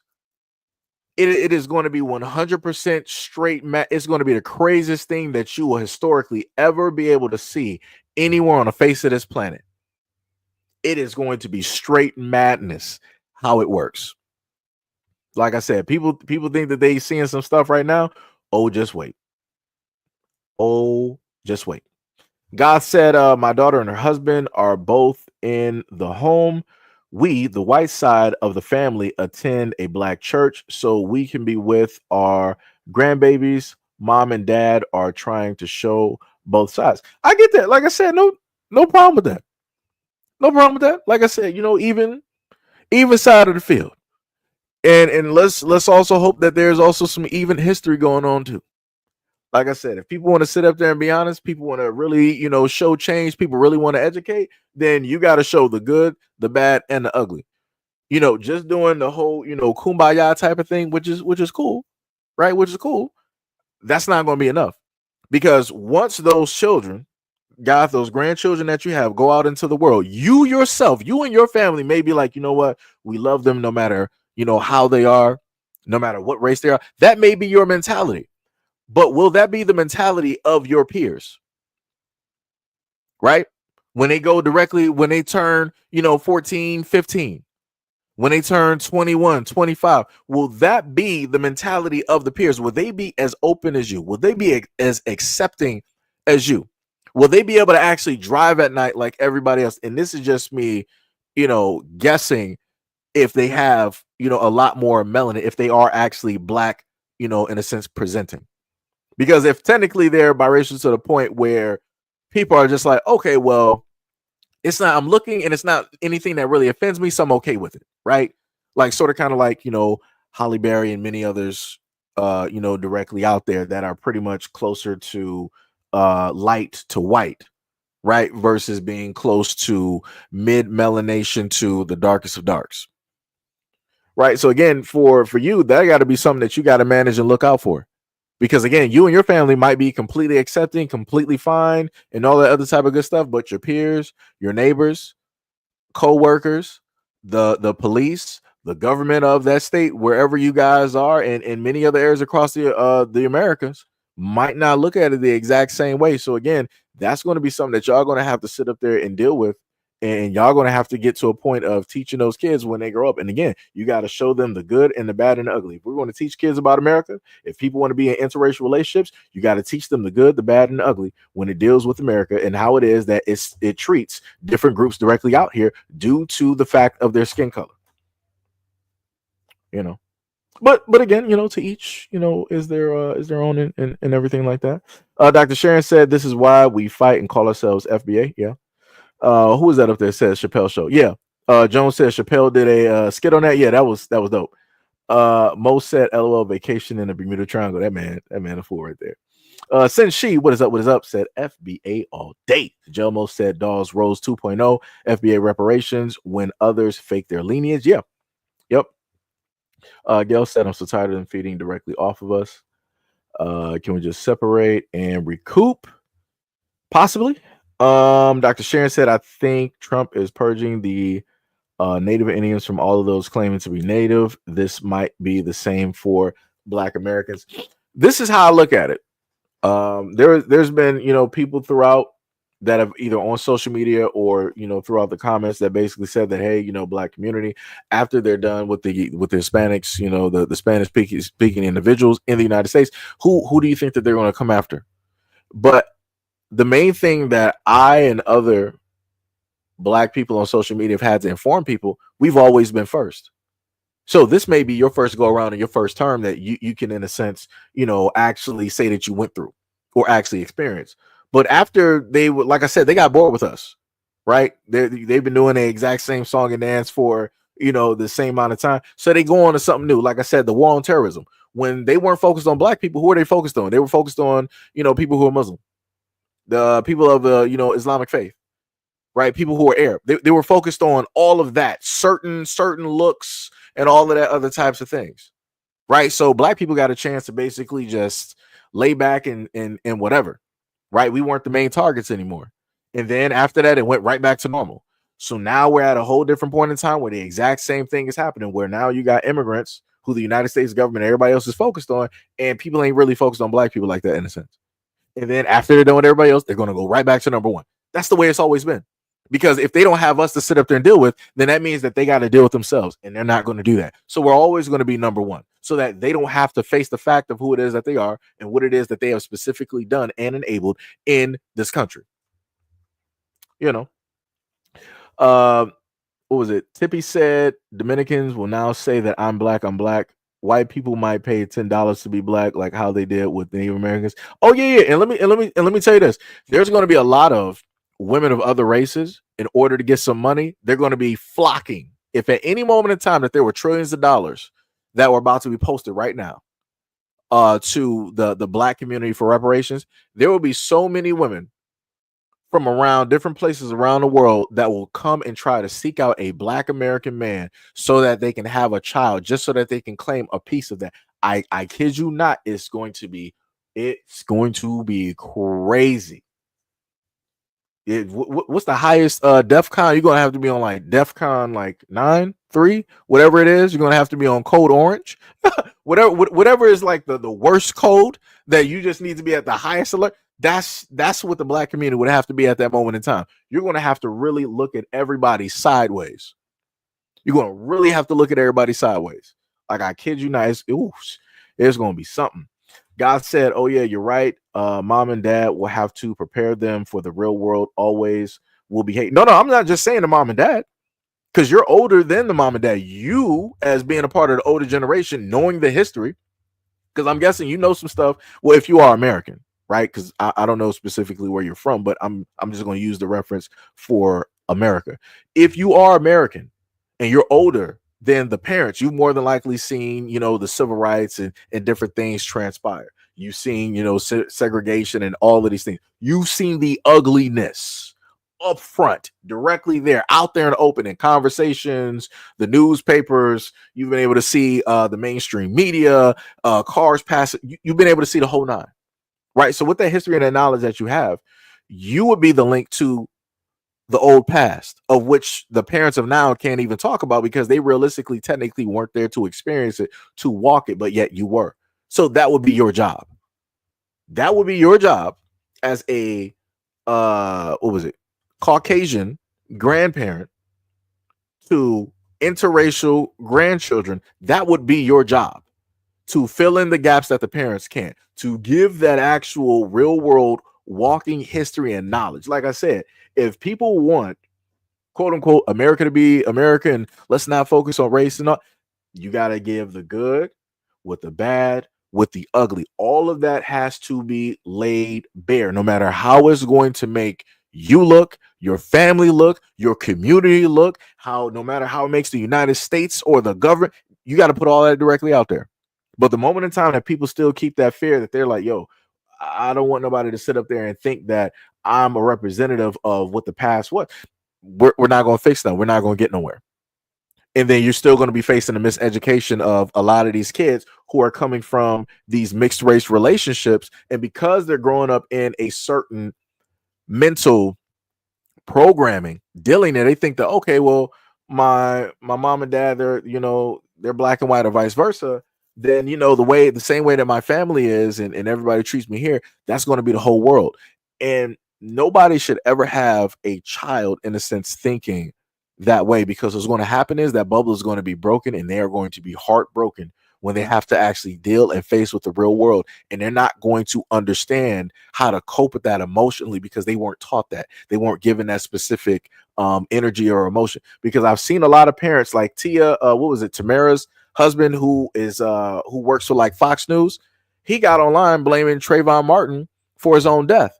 And then on top of that, he sat up there and said, knowing the fact that that girl is biracial. He was like, yes, I'm raising great young man. I'm raising a great daughter, and they're going to be great human beings. I'm like, they can be as human as you want to sit up there and call them, but the outside world, the other Europeans, Caucasians, other people out there will let them know how they see them and who it is that they actually are. So again, you got to face the fact that you have to try to prepare them from every single angle, even from yourself, meaning that even though it's not specifically you, but as a white representing part of your nation, you have to sit up there and prepare them for the ugly side of you. And a lot of people are not prepared to do that. You know? Let me see. Michael said, I was in a relationship with a PC woman for 4 years. That was very little good, a tremendous bit of bad, and an obscene amount of ugly. Negative 10 out of 10. Wouldn't recommend it. That's what I happened to see within a lot of instances when it deals with some of these interracial relationships. There's a lot of things that people don't talk about, especially black people. They don't want to list the bad side where somebody gets drunk or whatnot or whatever, and they start yelling out racial slurs, or they go visit the family and the family makes them feel a certain type of way, or they're saying things around them or directly to. Like I said, it's crazy stuff. Like I said, case in point, I have a family member that is in a interracial marriage, and that person was not recognized by their partner's family for years. The kids weren't even recognized by that side of said family for years, up until the color started coming through, and it was like, oh, it's okay, it's manageable, it's not as bad as I thought it was. And then everything started coming around. So like I said, a lot of people who are white and other, they don't have to deal with that with the black community, because we're pretty much open. We'll let you in. We will like let you sleep at our house, bring you to the cookout, all of that stuff. But when it deals in the reverse, it's always black people who get the short end of the stick. It's always the black people that get mistreated. They get the slurs. They have to deal with the types of discrimination. They have to deal with a variety of things that comes with being in that interracial relationship. But again, a lot of people won't notice, because a lot of black people don't want to sit up there and be out there and be like, yo, I messed up.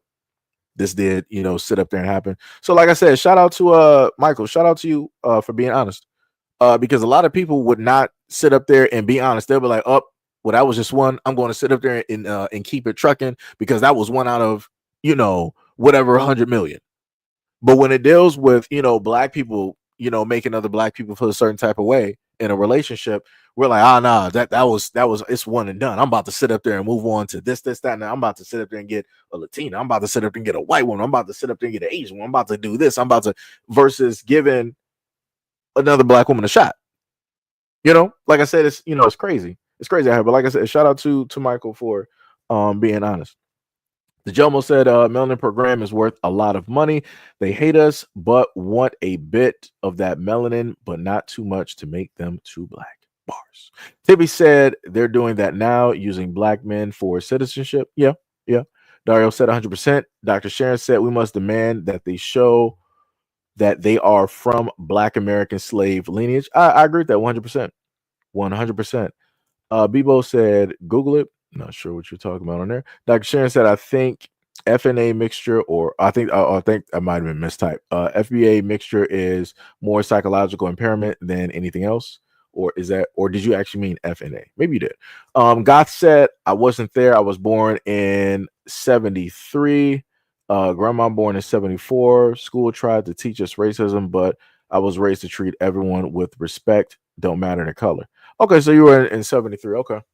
But I will sit up there and say this. You were still old enough to still see, the residuals of things coming from the 60s and the 50s. Because even in the 70s, people still, were facing and going through a lot of trials and tribulations and, all of those things. But again, like I said before, you're still closer than, the kids that have that gave you the grandchild that you're able to have at this moment in time. So like I said, you're still a library. You still got, history. You still got knowledge that they would have to try to even know or research or have a thought of. You can just go into the recesses of your mind and be like, oh yeah, this such and such date, this is what happened here, or this is what was happening, directly in the 70s, and da da da, and this is how black people were treated, and this is how, right? So like I said before, you still have a knowledge base there that the younger generation does not have. Again, we would have to research to know or understand what it is that you have. And even still with that research, we would still have things missing because we weren't there to walk that, right? To actually, feel and see and sense, all of those things there. Dr. Sharon said, correction. Oh, it was DNA. You said, I think DNA mixture is psychological impairment more than anything else. Got you. Excuse me. Gail said, you can't tell me he hasn't called her the N-word. Like I said, I don't know. I wouldn't be able to tell you. If you're talking about my family member, I wouldn't know what to sit up there and tell you. Like I said, some people will keep things directly a secret. They will just bury that to never return ever again directly to it. Like I said, this is why, Gail, I did a lot of videos earlier on when it dealt with interracial relationships and how it is that you would have black women get treated, right? How they would be seen, how they would be talked about. That's why I tried to bring up a lot of those websites. Well, I couldn't show those websites, but this is why from the websites and the information that I was able to see, where primarily it's only white men there, how it is that they would, show their quote unquote respect, by how it is that they would demean, right, devalue, disrespect, and talk about black women there. And a lot of these dudes will talk about, oh yeah, I sit up there and date black women all the time. My wife is black, girlfriend's black, this and this and all this.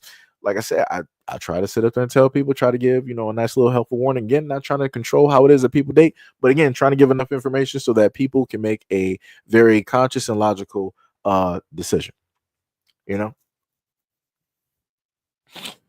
said, you must let half-breeds know about their clan ancestors. This is true. God said, I'm almost 3/4 Cherokee and showed more when I was younger. Okay, so you're saying that appearance-wise, you appear more native than anything else, but then as you got older, that started to dissipate and went more into, I guess, what the white European, that type of deal. Hey, like I said, I mean, well, technically everything for y'all should be completely cool. Because if you got Native American heritage, right, you should also have a card. And you should be a member of a tribe, and y'all should be getting checks every month or whatnot, because that's what the United States have been doing for the Native Americans for the longest time possible, divvying out money, divvying out checks directly to them, and different things like that. Black Americans don't get that. We don't we don't get that luxury of being able to do that. And even if we can prove a Native American heritage, even though we can prove if we're original and we've been here and got it, we don't got that luxury, right? Tippy said, I don't trust black people interracial relationships. They have that all lives matter, love is love, BS mindset. Yeah. The Jomo said, Neely Fuller spoke on interracial relationships involving black people. It will only confuse the black person more because black folks are like prisoners and the white person is a prison guard. Yeah, I think I played that video and one of you guys gave me the correction. Y'all told me that it was Neely Fuller that was actually speaking, because originally I thought it might have been a white man speaking. So again, shout out to who gave me that correction that day. Much love.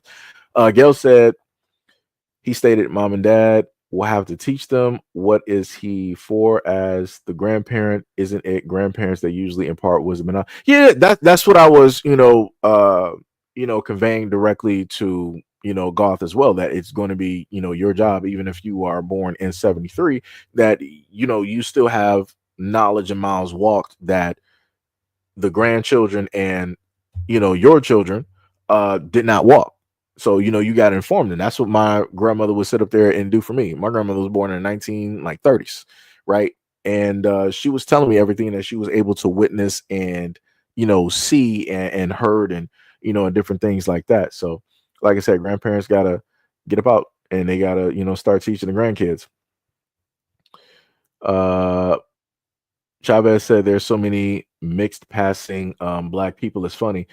Um, the funniest thing is a lot of people that you look at ain't even mixed. I know I got friends that are actually light as all get out.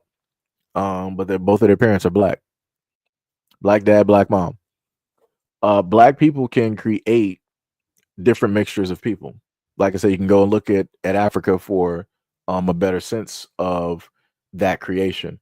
But when you have what you would consider two white people, they can only create white. So that's how that works. Two Asians will create Asians unless they're from, let's say, up north, like northern Korea, where they got melanin. Northern rural China. Same thing with Japan, Fiji, Vietnam, Thailand.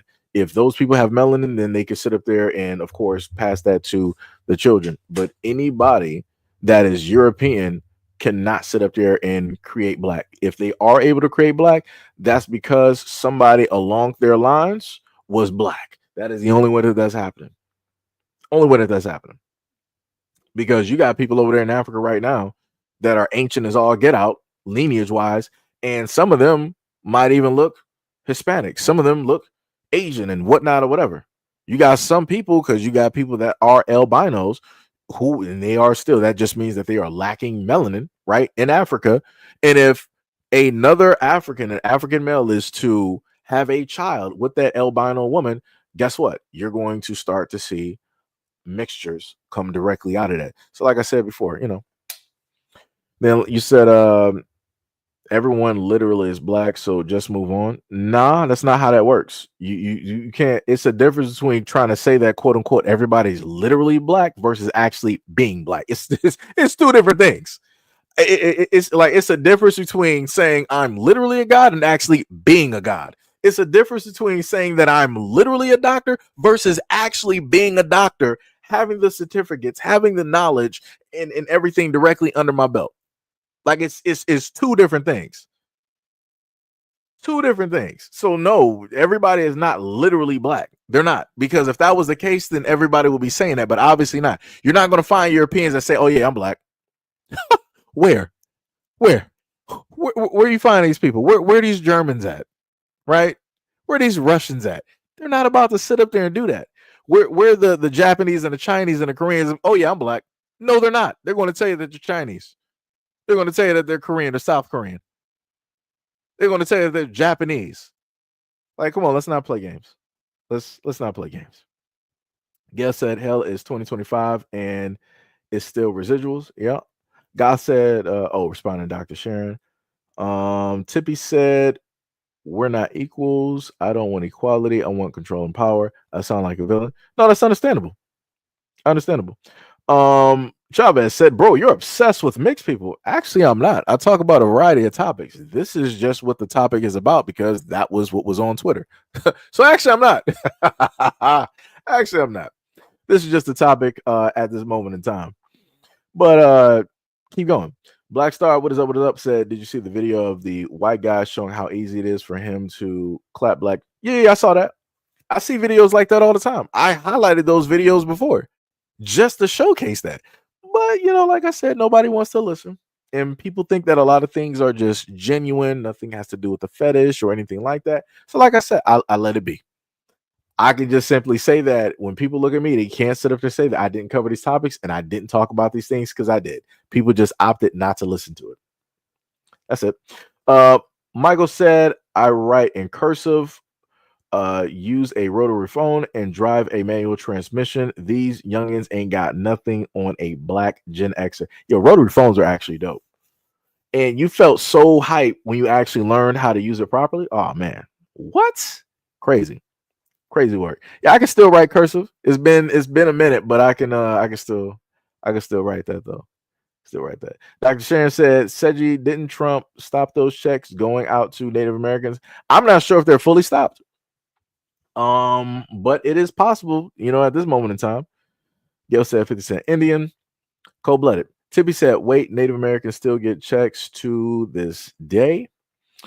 From what I was able to remember from what I looked up on what live stream was that? That was like about like a year or so ago. To my knowledge, yes. either by way of money or still, able to hold on and get land. Yeah, because black people don't got none of those. Abe said, "What percentage of your thinking is about race?" Wait, are you talking about me or somebody else? What for Abe? If you're talking about me, I can only tell you what it is that I experience and that lived experience like every single day. So, such as dealing with the police, dealing with jobs, dealing with people of other, ethnicities. Again, I can look at another person and just in a sense like, oh, that's another person, right? I can sit and be like, yo, I want to sit up there and learn their culture, like their language and different stuff. Like I can move like that with no problem. I can go anywhere around the world and I can just be there and just, you know, do whatever. It just comes to a point in time when it deals with Black Americans. That's not how it works with us. People in a sense don't just see us as human beings. Case in point, you can look at many different types of documentation, one of which stated that Black Americans are not fully human. So if we're going to question what percentage of my thinking is about race, let's look at where it is that I've grown up in the United States. Let's look at the American government. What percentage of the American government's thinking is about race? And from that, how has the United States government moved or tried to correct a lot of that wrong type of thinking? Like I said, you can only learn from teachers. The United States is the teacher that I've grown up with. White America is the teacher that I've grown up with. Right? So that's by mainstream media. That's by dealing with, socially being in contact and having conversations and talking directly to people. That's also hearing conversations around. That's also vocally seeing people say certain things on social media by their own free will.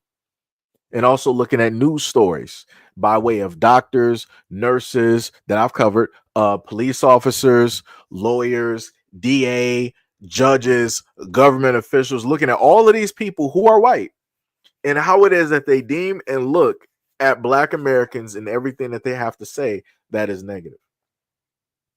Like I said, shout out to Biden. What did he sit up there and tell the Black community? You ain't Black if you don't vote for me. Crazy work. Crazy work. But only a white man can say something like that. The Jomo said, don't mean to detract from the topic, but RIP to Gwen McCrae and Jerry Butler for all the old school music listeners. Okay, I got you. You said, oh, okay, that wrote twice. Okay. You said, Abe said, do you live in a bad environment? What would be considered a bad environment? I would say that I grew up in a standard issue environment, right? I don't even know how to, in a sense, like answer that question. I've lived in a pretty, decent environment that allowed my lifespan to be what it is at this moment in time. So, in comparison to other peers, I would say that it is pretty moderate, decent, good. However it is that you want to, categorize that if we're looking at statistics. But you're also talking to a person that went to different schools where there were multicultural. So I had everything from Hispanic, maybe like a few Arabs there, like Chaldeans. Of course, white, Jewish. You had some people that might have been African or Caribbean. Like I said, I went to different schools on top of working at jobs that had people from all over the world. Right. So I get a perspective from both growing up, listening and hearing people, right, in those experiences, and then also working with people as I got older that are from other places around the planet. Radio said Trump should reverse it to where if they can't prove they connected to a full-blooded Indian, they can't get any money. Oh, you said full blood is up to anything of one half, anything else, you get no money. God said, y'all have a good evening. Got to go. Grandkids just came over. Dropped a like and a subscribe. Yo, much love, Goth, for the like and subscribe in the conversation. Much love, respect, and appreciation. And have a good what to say? Have a good end of the weekend because it's Sunday, right? Well, technically it'll be the beginning of the week, but y'all know what I'm saying. So thank you for stopping by. Dr. Sharon said 90% or higher, more than likely. Michael said, I considered America a bad environment. I mean, yeah. If you look at it like that, America technically would be a bad environment to, in a sense, raise kids. Some people would sit up there and say, how? I'll put it to you. I'll put it to people like this. If you are a white American, the reason why America is, in a sense, a negative, number one would be due to the history, the laws and the rules and the regulations, and how people were not treated equally, and still to this day, how people are not treated equally. Number two would be the fact of the history and the one-sidedness, the lopsidedness that takes place when that history is being told in American schools. Number three would also deal with the lack of respect and value that America gives to people who are different. Right. If you're other than white, you're not going to tend to get, in a sense, a certain type of, respect. You're not going to have, in a sense, that listening ear. Movement is not going to take place when it deals with, certain laws or regulations or certain protections that you may need from the government because of what it is that you have suffered in the past, present, or, in the future. Number three, again, and this is going with the miseducation and how it is that it will mislead a lot of kids to having a superiority complex when it deals with the United States and how it is that they move and progress throughout the world. Because I've noticed that a lot of white Americans and their kids, they have this superiority complex when it deals with other places around the world, wherever it is that they step, they feel like they are kings and they should be treated directly as such. So this is why you have a lot of countries where they put regulations or bans because you've had Americans, aka white Americans, that have come over there and they have been, bad actors in a variety of things. So, DUIs, drunken disorders, or other types of crimes that have specifically, taken place. And that luxury is not given to other people that are quote unquote American. Only white Americans can get away with going to other countries and doing things that are deemed to be negative or harmful to other people and being able to cry, whine, or do whatever it is to get specifically out, of that. Right. But yeah, and then there's, many more things, directly dealing with that, as well. Y'all ain't tired yet said, peace family. What is up? What is up? What is up? Michael said almost every artificial lake in America used to be a black community that was wiped out. Yeah, I actually put that in a video that I posted for you guys earlier. It was like earlier during the morning. I posted a video, and it should have been the third video where you had a young man that was at Lake Lanier, and I never knew what it specifically looked like, but he was literally right there at that lake with the water hitting directly against his feet, and I'm like, look at how much land that is. And I could only imagine the homes, the people, the businesses, and everything that was actually there. And now none of that is there. And if it is, or if there are any remains, it's deep underwater. And you would literally have to go down there with scuba gear in order to find it. Matter of fact, you know what? I wonder how deep they made that lake. Because they probably made that deep enough where you would need some scuba equipment just to try to find and dig some stuff. But even beyond that, they probably dug that crater so deep that they buried stuff directly down, deep down at the bottom where you can't even sit up there and reach it, even if you wanted to. So even if you more than likely wanted to try to find some stuff, you couldn't even be able to find it. You would have to have somebody use sonar or satellite technology in order to make a map of what that lake looks like and then what's underneath ground level. And I'm pretty sure if they were ever able to use sonar, if somebody put together a sonar system and scanned that lake and put together a map, you would see a lot of things. And that would open up a whole nother can of worms. But that's only if that happens, if people care enough to do it. Yo, D Money, what is up? What is up? You said white people drowned in that lake every year. It'd be like that. Things like that, happen. You can consider that karma.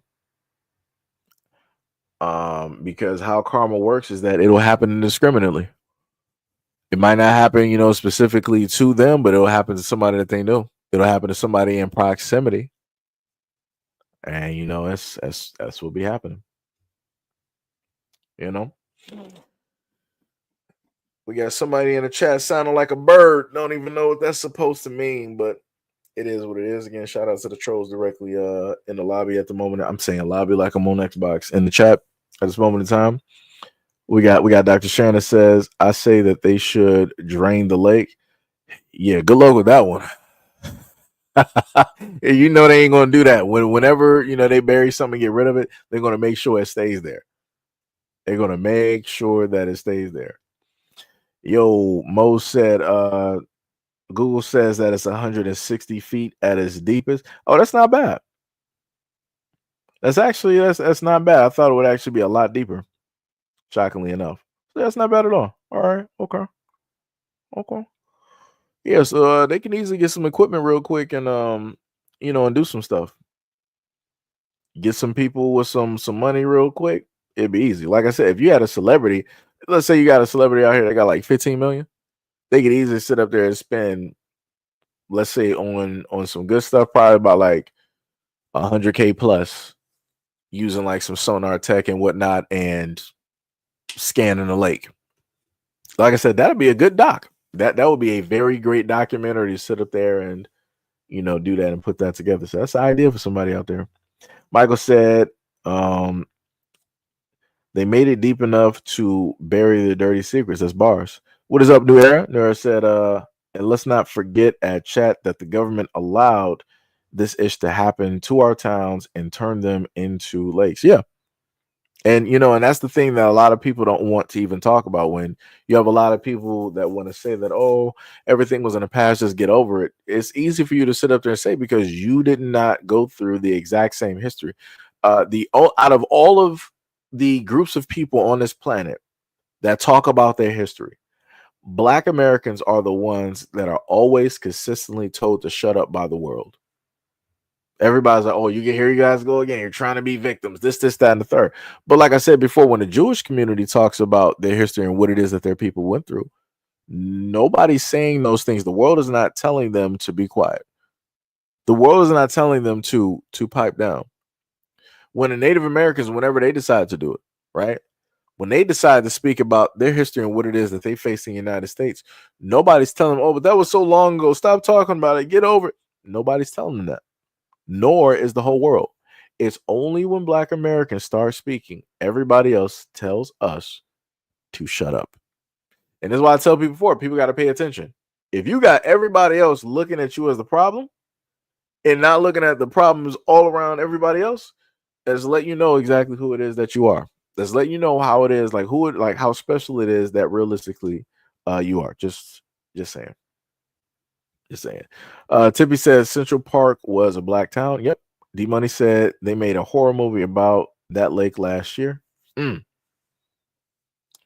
See? What's name? Just laughing in the comment. Yeah, like I said, I don't know what you're talking about. Maybe you might be laughing at the fact that I'm talking about Black history during National Black History Month. I don't know what to sit up there and tell you. That'd be a personal problem if that is a problem for you. It is what it is. It is what it is. But like I said, for anybody else out there, if you want to have a conversation, no problem. I can oblige.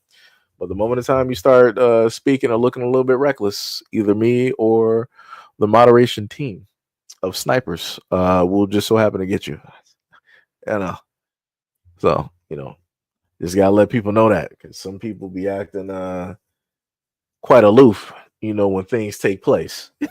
When people start talking, crazy in the comment section, But anyways, we have been going for a good 3 hours and 8 minutes. Want to give a special shout out, much love, respect, and appreciation to any and everybody that has been here at this moment in time. Shout out to the 9 original channel. Shout out to the 64 on the second channel. Shout out to anybody that has, pulled through. Shout out, much love, respect, and appreciation to all of my mods. You guys have been here for the longest time possible on this channel and seen it grow from infancy. And major shout out to y'all, sharing the channel throughout the years or the videos, helping the channel get to where it is at, or I'm sorry, the channels getting to where they are at this moment in time. Could have been anywhere else, anybody else's channel, but y'all decided to be here with me. So I love y'all, respect y'all, value you guys, and very much appreciated for it. Every single day. So anybody that may be brand new, just found this channel, just came directly about and subscribed. Much love, respect, and appreciation. Hopefully you enjoy your stay here. Same thing to anybody just watching directly in the background that's unsubscribed. Much love, respect, and appreciation for staying here, for even going directly through the comments. I'm sorry, not the comments, but going directly through the ads. At this moment in time, much love, respect, and appreciation. Directly on that. And let me see what we got so far. So for the duration of the 3 hours, we've had about a nice 3,700 people that have pulled directly through. So again, shout out to all 3,000 people that pulled up to watch the channel. When did we start this live stream? About like 3:19. And wait, no, we couldn't have started this at 3:19. I think that's when I had it sort of kind of like posted. But yeah, we've been going for a nice minute. So shout out to everybody, and special shout out to the greatest haters of the haters, which are the trolls directly out there. Again, we would not be here if it wasn't for you guys coming through trolling and adding up those views and getting banned and come back on a new profile and getting banned and come back on a new profile and getting banned and come back on a new profile. That is hella dedication. Much love, respect, and appreciation, and thank you for your hate, and keep continuing to hate. Keep continuing to hate. I love it. Bring your friends, your family, your kids, your dead horse, all of them. Bring them all here. No problem. D Money said I was late as F. I have to rewatch.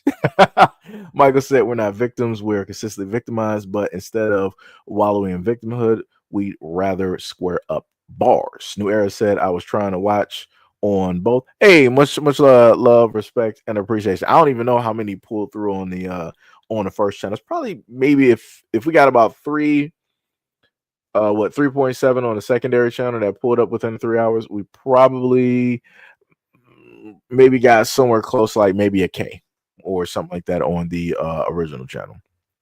Dr. Sharon said we love to support you, Seji, and there was a reverse that I wanted to say of that, and I wanted to say technically I love to support you guys, but I know a lot of you guys don't have like channels and whatnot yet. But like I said, the moment in time that y'all get some channels going and stuff, let me know so I can sit up there and subscribe and be there during your live streams and different stuff like that. But you got to let me know that you're doing it, because I'm not going to just know directly off the bat. Radio said, "Sub brother, much love to your fam." Oh, talking to New Era. New Era said, "LOL, 3/19 is my birthday." Hey, all right, so your birthday about to roll up real quick. Just in case if I don't happen to see you on the what was that, March? So just in case I don't happen to see you during the time on the 19th, much love, respect, and appreciation, and happy birthday. So I like to get those out ahead of time, because I don't know what I be doing some days. D Money said we embrace villainy around here. Bars, straight bars. Radio said mine's is on the 26th. Hey, we got people that's in the same month out here. Radio said shout out to all the March babies. Nerve said, and I'm a sniper that ain't a mod. Like I said, I got y'all. I got y'all. Let it be a little bit. Let it be a little bit directly out here. We're gonna have things running out here like low tier God. In a moment. It's just not gonna be on Twitch though. But yeah, we're gonna have some stuff directly out here. So yeah, much love, respect, and appreciation to everybody out here. Love you guys a lot. You guys are free. So go enjoy the rest of your Sunday. It's currently 8:05, so play some video games and stuff like that. I might buy a new game today and see what's happening, or go back on some Avowed. But I know I got to get some food though, because a brother's hungry. I've been sitting up there sipping on his coffee. Man, I ain't finished this coffee either. Yeah, I still got a little bit of coffee in there. I'll probably just pour that out and prepare to get some food. Dr. Sharon says, Seji, if time permits, come watch Big Judah live. Okay. I got you. No problem. No problem. I will do that, either that, or I'll, potentially just have the screen up and, and do it that way and have, like a view while I'm, doing what I'm doing. Remind Studio said, what is going on? Nothing much. We're actually ending the stream at this at this moment in time. You're actually coming in at the hyper till end. So you'll more than likely have to, play it from the beginning once the stream ends. Tippy said do a gaming stream. I do plan on doing a gaming stream. That's why I still got the post up on both of the channels. So I do plan on doing. You said a cooking stream. We ain't prepared for that one. It's ain't cooking with Kai. We don't got all that. But the gaming stream is a little bit different. I wanted to stream one of the games that was coming out, which is Mecha Break. Wait. Yeah, Mecha Break. And Mecha Breaker or Mecha Break, whatever. I keep mispronouncing the name, however. But that is a game that's already out on PC, but they delayed the initial beta test for Xbox because they're still trying to get some things set. So whenever they happen to get that set, you'll see me come through and stream that, and it'll just be us just chatting and talking and all of that good stuff, probably explaining about the game and talking about it and that type of thing. Since she said play Diablo, I do have Diablo. I saw you playing Diablo. I ain't been on it in a minute. For a variety of reasons. I mean, I got like a barbarian. Tippy has seen the barbarian, even though she wanted to say that my barbarian looks like a man. My barbarian is a very strong Titan because I like Big Barda. If anybody knows Big Barda, she is a DC character and off of Apocalypse and whatnot. So that's pretty much what I made her off of, in a sense, body wise. And then I named her Vixen because I like the character that's in DC as well, named Vixen, and yada yada yada. So yeah. But I got quite a few characters directly up there. But right now I'm just pretty much playing Vowed and whatever else happens to come out. I know the 28th we got Monster Hunter. So you'll probably see me stream that during that time. Like I said, I'm still, figuring some stuff out. Dario says, Seji, look at this link, might bring some interesting conversation in the future broadcast. I had to Google the term Chaldean and bumped into this. Oh, I can't even sit up there and see the link because that got ruined because we used to have a lot of bots that would put websites up there that are not kosher for YouTube. And I'm like, yeah, we're going to have to like ban people just putting links directly in there. So that's why links don't specifically show up. So if you try to send a link in the chat, it's not going to let you do it. Because I had to make sure to not only protect the channel, but also protect you guys as well, too. Because you had other nefarious people dropping in links associated with other websites. And I'm like, I don't know what these websites are. I don't know if they may try to steal you guys' information and stuff like that. So, but yeah, I got you. I'll say you could probably send it to me through email or something like that. Let me know. King's Kid said retro gaming is where it is at. Because the original house that I grew up in got sold because we ended up losing the house by way of family. I explained that story a while ago. All of my retro games, so like my the PlayStation 2 and stuff that my mom bought me, and all of those games and all the other stuff that I collected over years, all of that stuff is gone. So at one point in time, whenever I happen to, quote unquote, as I keep saying, make it big, I'm going to be buying a lot of stuff. It's going to cost me a pretty penny, but I'm going to buy all of the stuff that I ended up, losing. Like I said, shout out to the state, shout out to Detroit for, throwing out, all of the memories, my drawings, and everything into giant dumpsters. Shout out to y'all, and also shout out to my family out there that knew about that and still allowed it to happen. Shout out to them. Big shout out to them. So yeah, that's currently where we are at this moment in time. Because like I said, I had plans to do retro gaming and stuff, and it would have been easier with the stuff that I had collected over years, but can't do it. So it sucks. Tippy said should have been a fine buff black man, but this woman. No, Tippy. I like if I play a game, I like technically looking at the aesthetics of women. So every now and again, that's what you'll see. Like I don't really play with Vanessa on Virtual Fighter, but yeah, I like Vanessa because she reminds me of Storm. She got hands. Vanessa got hands. New Era said I just let roast trolls sometimes. Oh, okay, I got you. Since she said LOL, so yeah, I enjoy Avowed as well. Yeah, my character's about like level 10 right now on Avowed. I'm pretty much rolling as a mage. Even though I do got a sword and shield, but I like, I got like double wands or whatnot. Well, wand in a book. And I just went to a new area and I have a upgraded, I think I got an epic wand, and all of my armor and stuff is epic as well too. So working on it. Michael said Mr. Miracle, Mr. Miracle's old lady. Yep, that is Big Barda. Tippy said, you ever been in an adventure mood that you can't explore in a way that you're thinking about? Yeah, I've been like that on certain games where I wanted to explore the game and I couldn't. But shout out to Nintendo for bringing out Breath of the Wild, because I want to say technically due to Breath of the Wild, and Breath of the Wild came back out in like 2017. Due to Breath of the Wild, you had a lot of other games making these larger games where you can technically explore a lot of different places. So I make sure to give credit to Breath of the Wild, because before Breath of the Wild, a lot of games were not really trying to do that. They made sure that everything was sectioned off, that there was going to be a red barrier. It looked infinite, but they made sure to have that that barrier directly there. Maybe Brunswick said game worlds that were made a decade ago are more alive. I mean, if you're talking about Avowed, yeah. But Avowed technically is an old game because of how many years they spent, technically on it. So it, in a sense shows, through the game. But like I said, I'm enjoying it and I like it for what it is. And plus I got Game Pass, so I get to play it for free and I didn't have to pay for it. So I don't really got nothing bad to say about it. It's a free game. I get to play. That's where I'm at, Dario said no problem. We'll leave it in the comments too. Okay. Oh, well, you might have to type it out. I think, or something like that. You'll see if you decide to leave it in the comments. Radio started laughing. Talking about Storm. Yeah.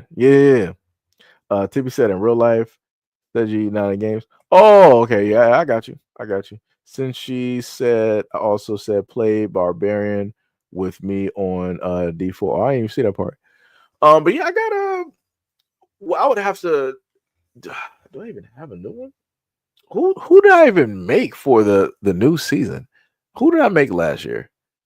I think I made like a sorcerer or something. I forgot what it was. But I mainly went Barbarian because never in any Diablo did I ever go Barbarian. I was mostly a mage. Diablo 3, I was a witch doctor. That was my favorite class that I love so much because I can either go for DPS or I can go for straight summons.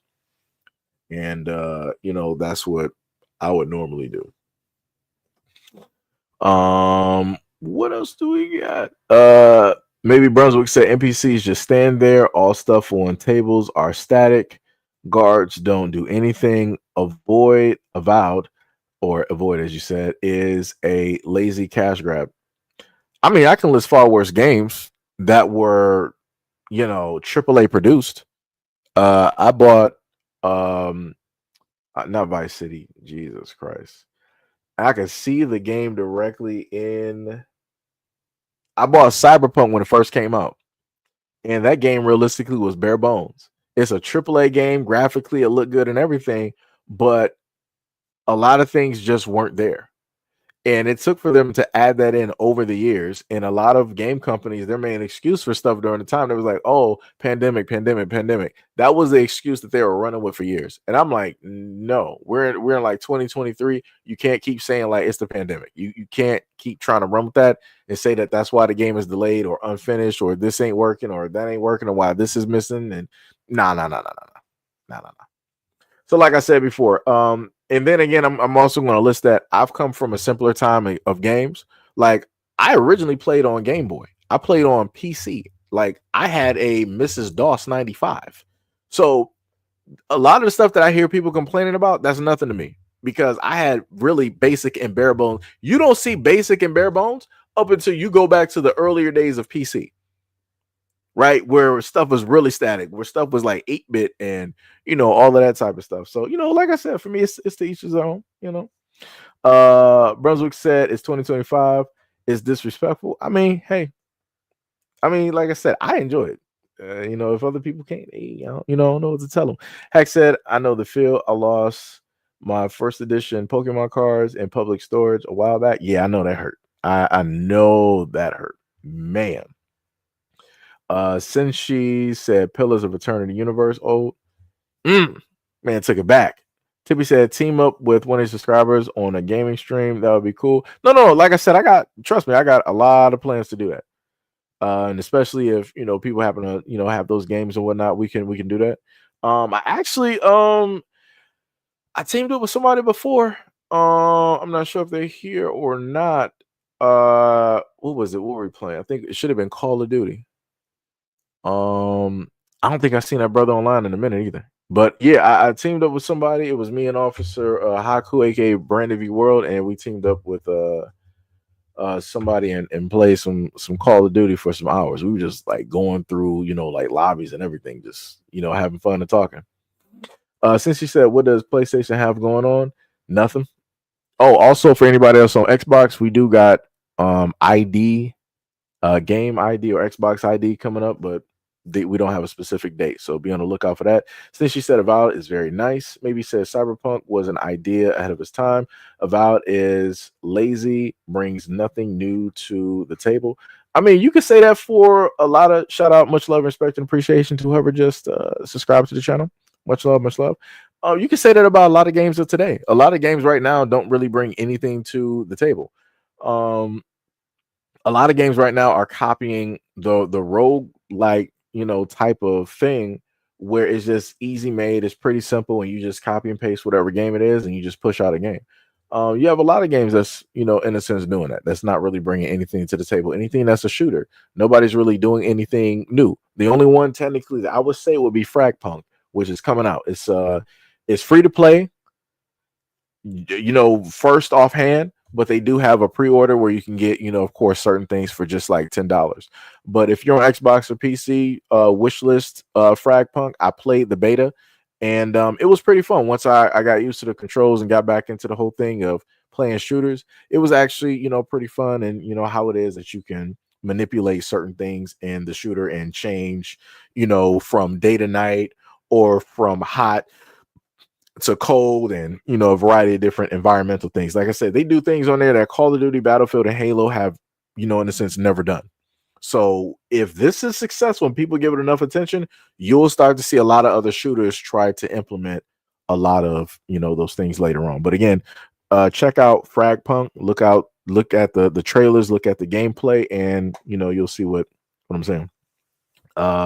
Since he said Indiana Jones is immersive, yeah, I still haven't even played it yet because it's a lot of gigs. Tippy said whoever in the chat with a gamer tag as Seiji.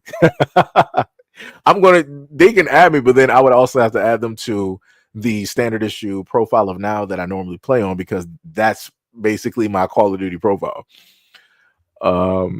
Because y'all know what happened with the original profile. Shout out to Activision.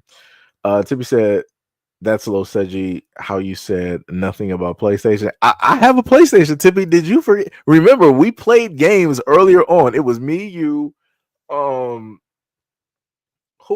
was it? Jesus Christ, I'm trying to think. I think even Q was there. I think it was like me, you, Q, and a few others. I'm forgetting names right now because it was so far ago. But we were all in the lobby playing knockout ball or dodgeball, whatever that game was. And then I shared with you so you could basically play. Like I said, I remember Tippy. I was there. Uh Brunswick said, "You're spitting facts, though. Respect." Hey, like I said, this is the type of conversation that technically I would normally be doing. Outside of anything that's dealing with like politics, social and all of that type of stuff. Like I said, I'm a gamer, and I can have conversations about a variety of different games. Now, when it gets into sports games, I ain't been in sports games since about last time Marshall Falk was on the cover of Madden. That's like PS2 era, or back in the SmackDown, Here Comes the Pain, and all of that good stuff. So but yeah, we there. Um, since he said, "Oh yes, I pre-order Frag Punk," yeah, I got to do the same thing too. I'm supposed to buy Dynasty Warriors Abyss as well too. So that may be a game that I'll decide to stream, because I actually watched somebody who had all the DLC and they had my characters from the Way faction, and it should be Woo. I forgot, it's been a while since I played Dinosaurs, but I saw my main characters that I love so much. I saw it should be Way. Way should be green. They had Paytong and they had Wien. That's all I cared about. I'm like, I'm good. That's all I need to see. I can play with him on that game. That's going to be a buy directly for me. Other games that I play here and there, I do play Fortnite, but I more so play the Lego version of Fortnite, because I'm like, hey, you can go around there, build and different stuff like that, and yada yada yada. So typically they do have Fortnite. So even though you still got a PS4, you can download Fortnite and play it. So that's a game that I could actually roll through and play with you. But I don't know if you got the space for that, because Fortnite takes up a lot of things, like over probably like 100 gigs right now. So that's something. Yeah. Trill was there. I think Q was there. K5 was there. Nini was there. It was quite a bit. Brandon B. World said he's the second coming. This man is gonna link up for this man to link up with Mecha Break. I'm trying. Wait, did they release it? Is it already up? Wait, let me see something. Hold on.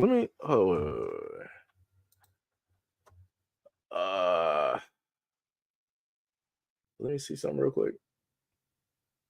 I don't even think I can look at. Well, what's the name?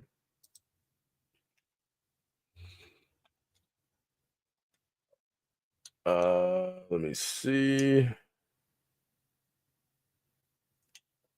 I don't even think. I mean, I have this, but I don't think. Wait, why is that still up?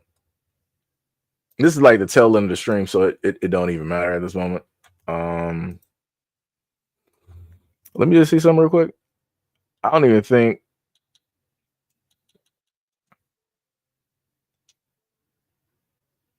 Yeah, I don't even think this is even up right now. Technically, this ain't even supposed to be a game stream, but I'm just doing this real quick just to check. just to sit up here and check. So yeah, don't be people like, yo man, I thought this is a political. Hey, gotta look at some stuff real quick. I'm just trying to see some things real quick.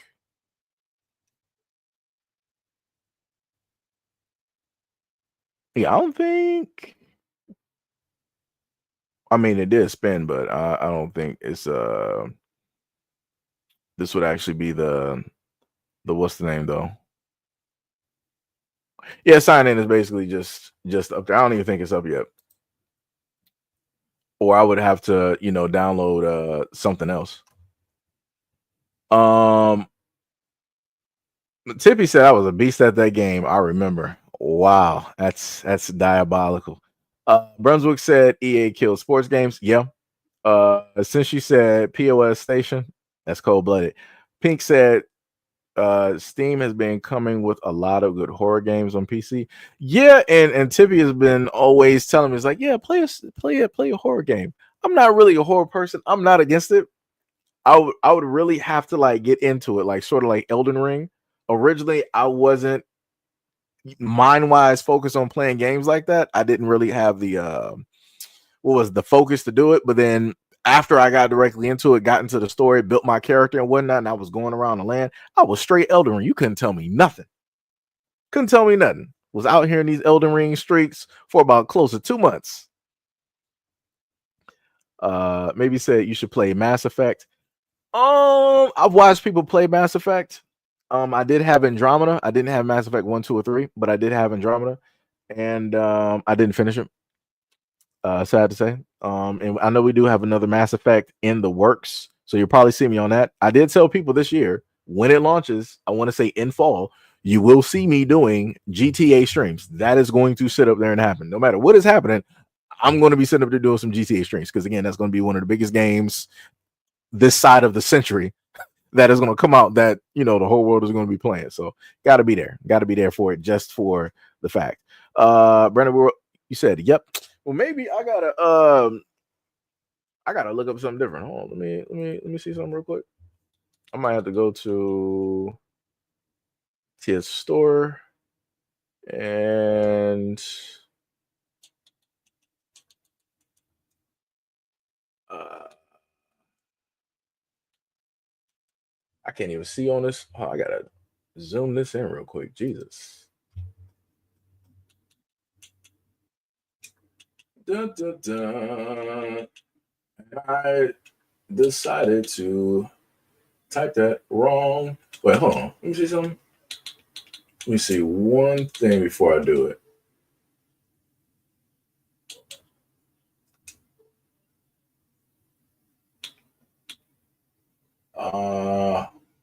Yeah, we don't got nothing here. And let me go here. Let me see updates.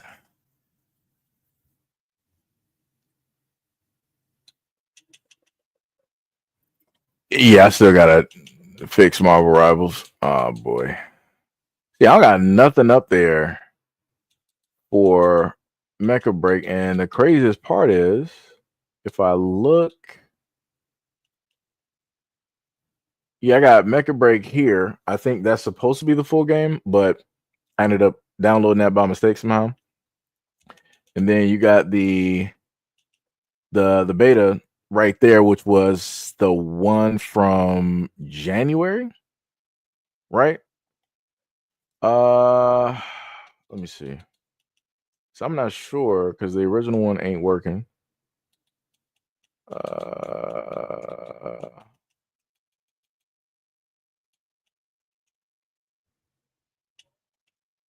Right. So we do that.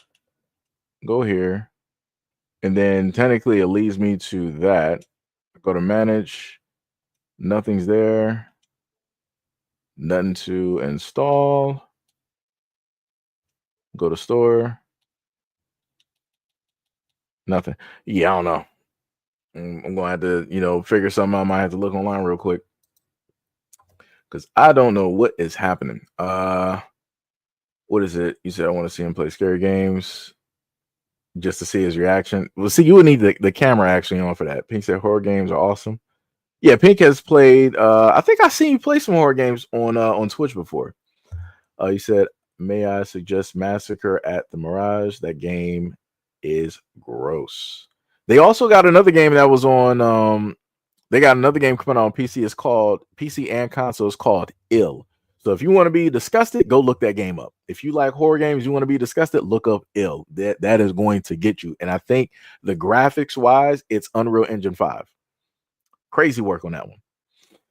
Tiffy said Elden Ring, nothing scary about that game. Whatever, Tiffy. It's a great game. Don't be trying to clown Elden Ring. We're not going to have any Elden Ring slander in these chats.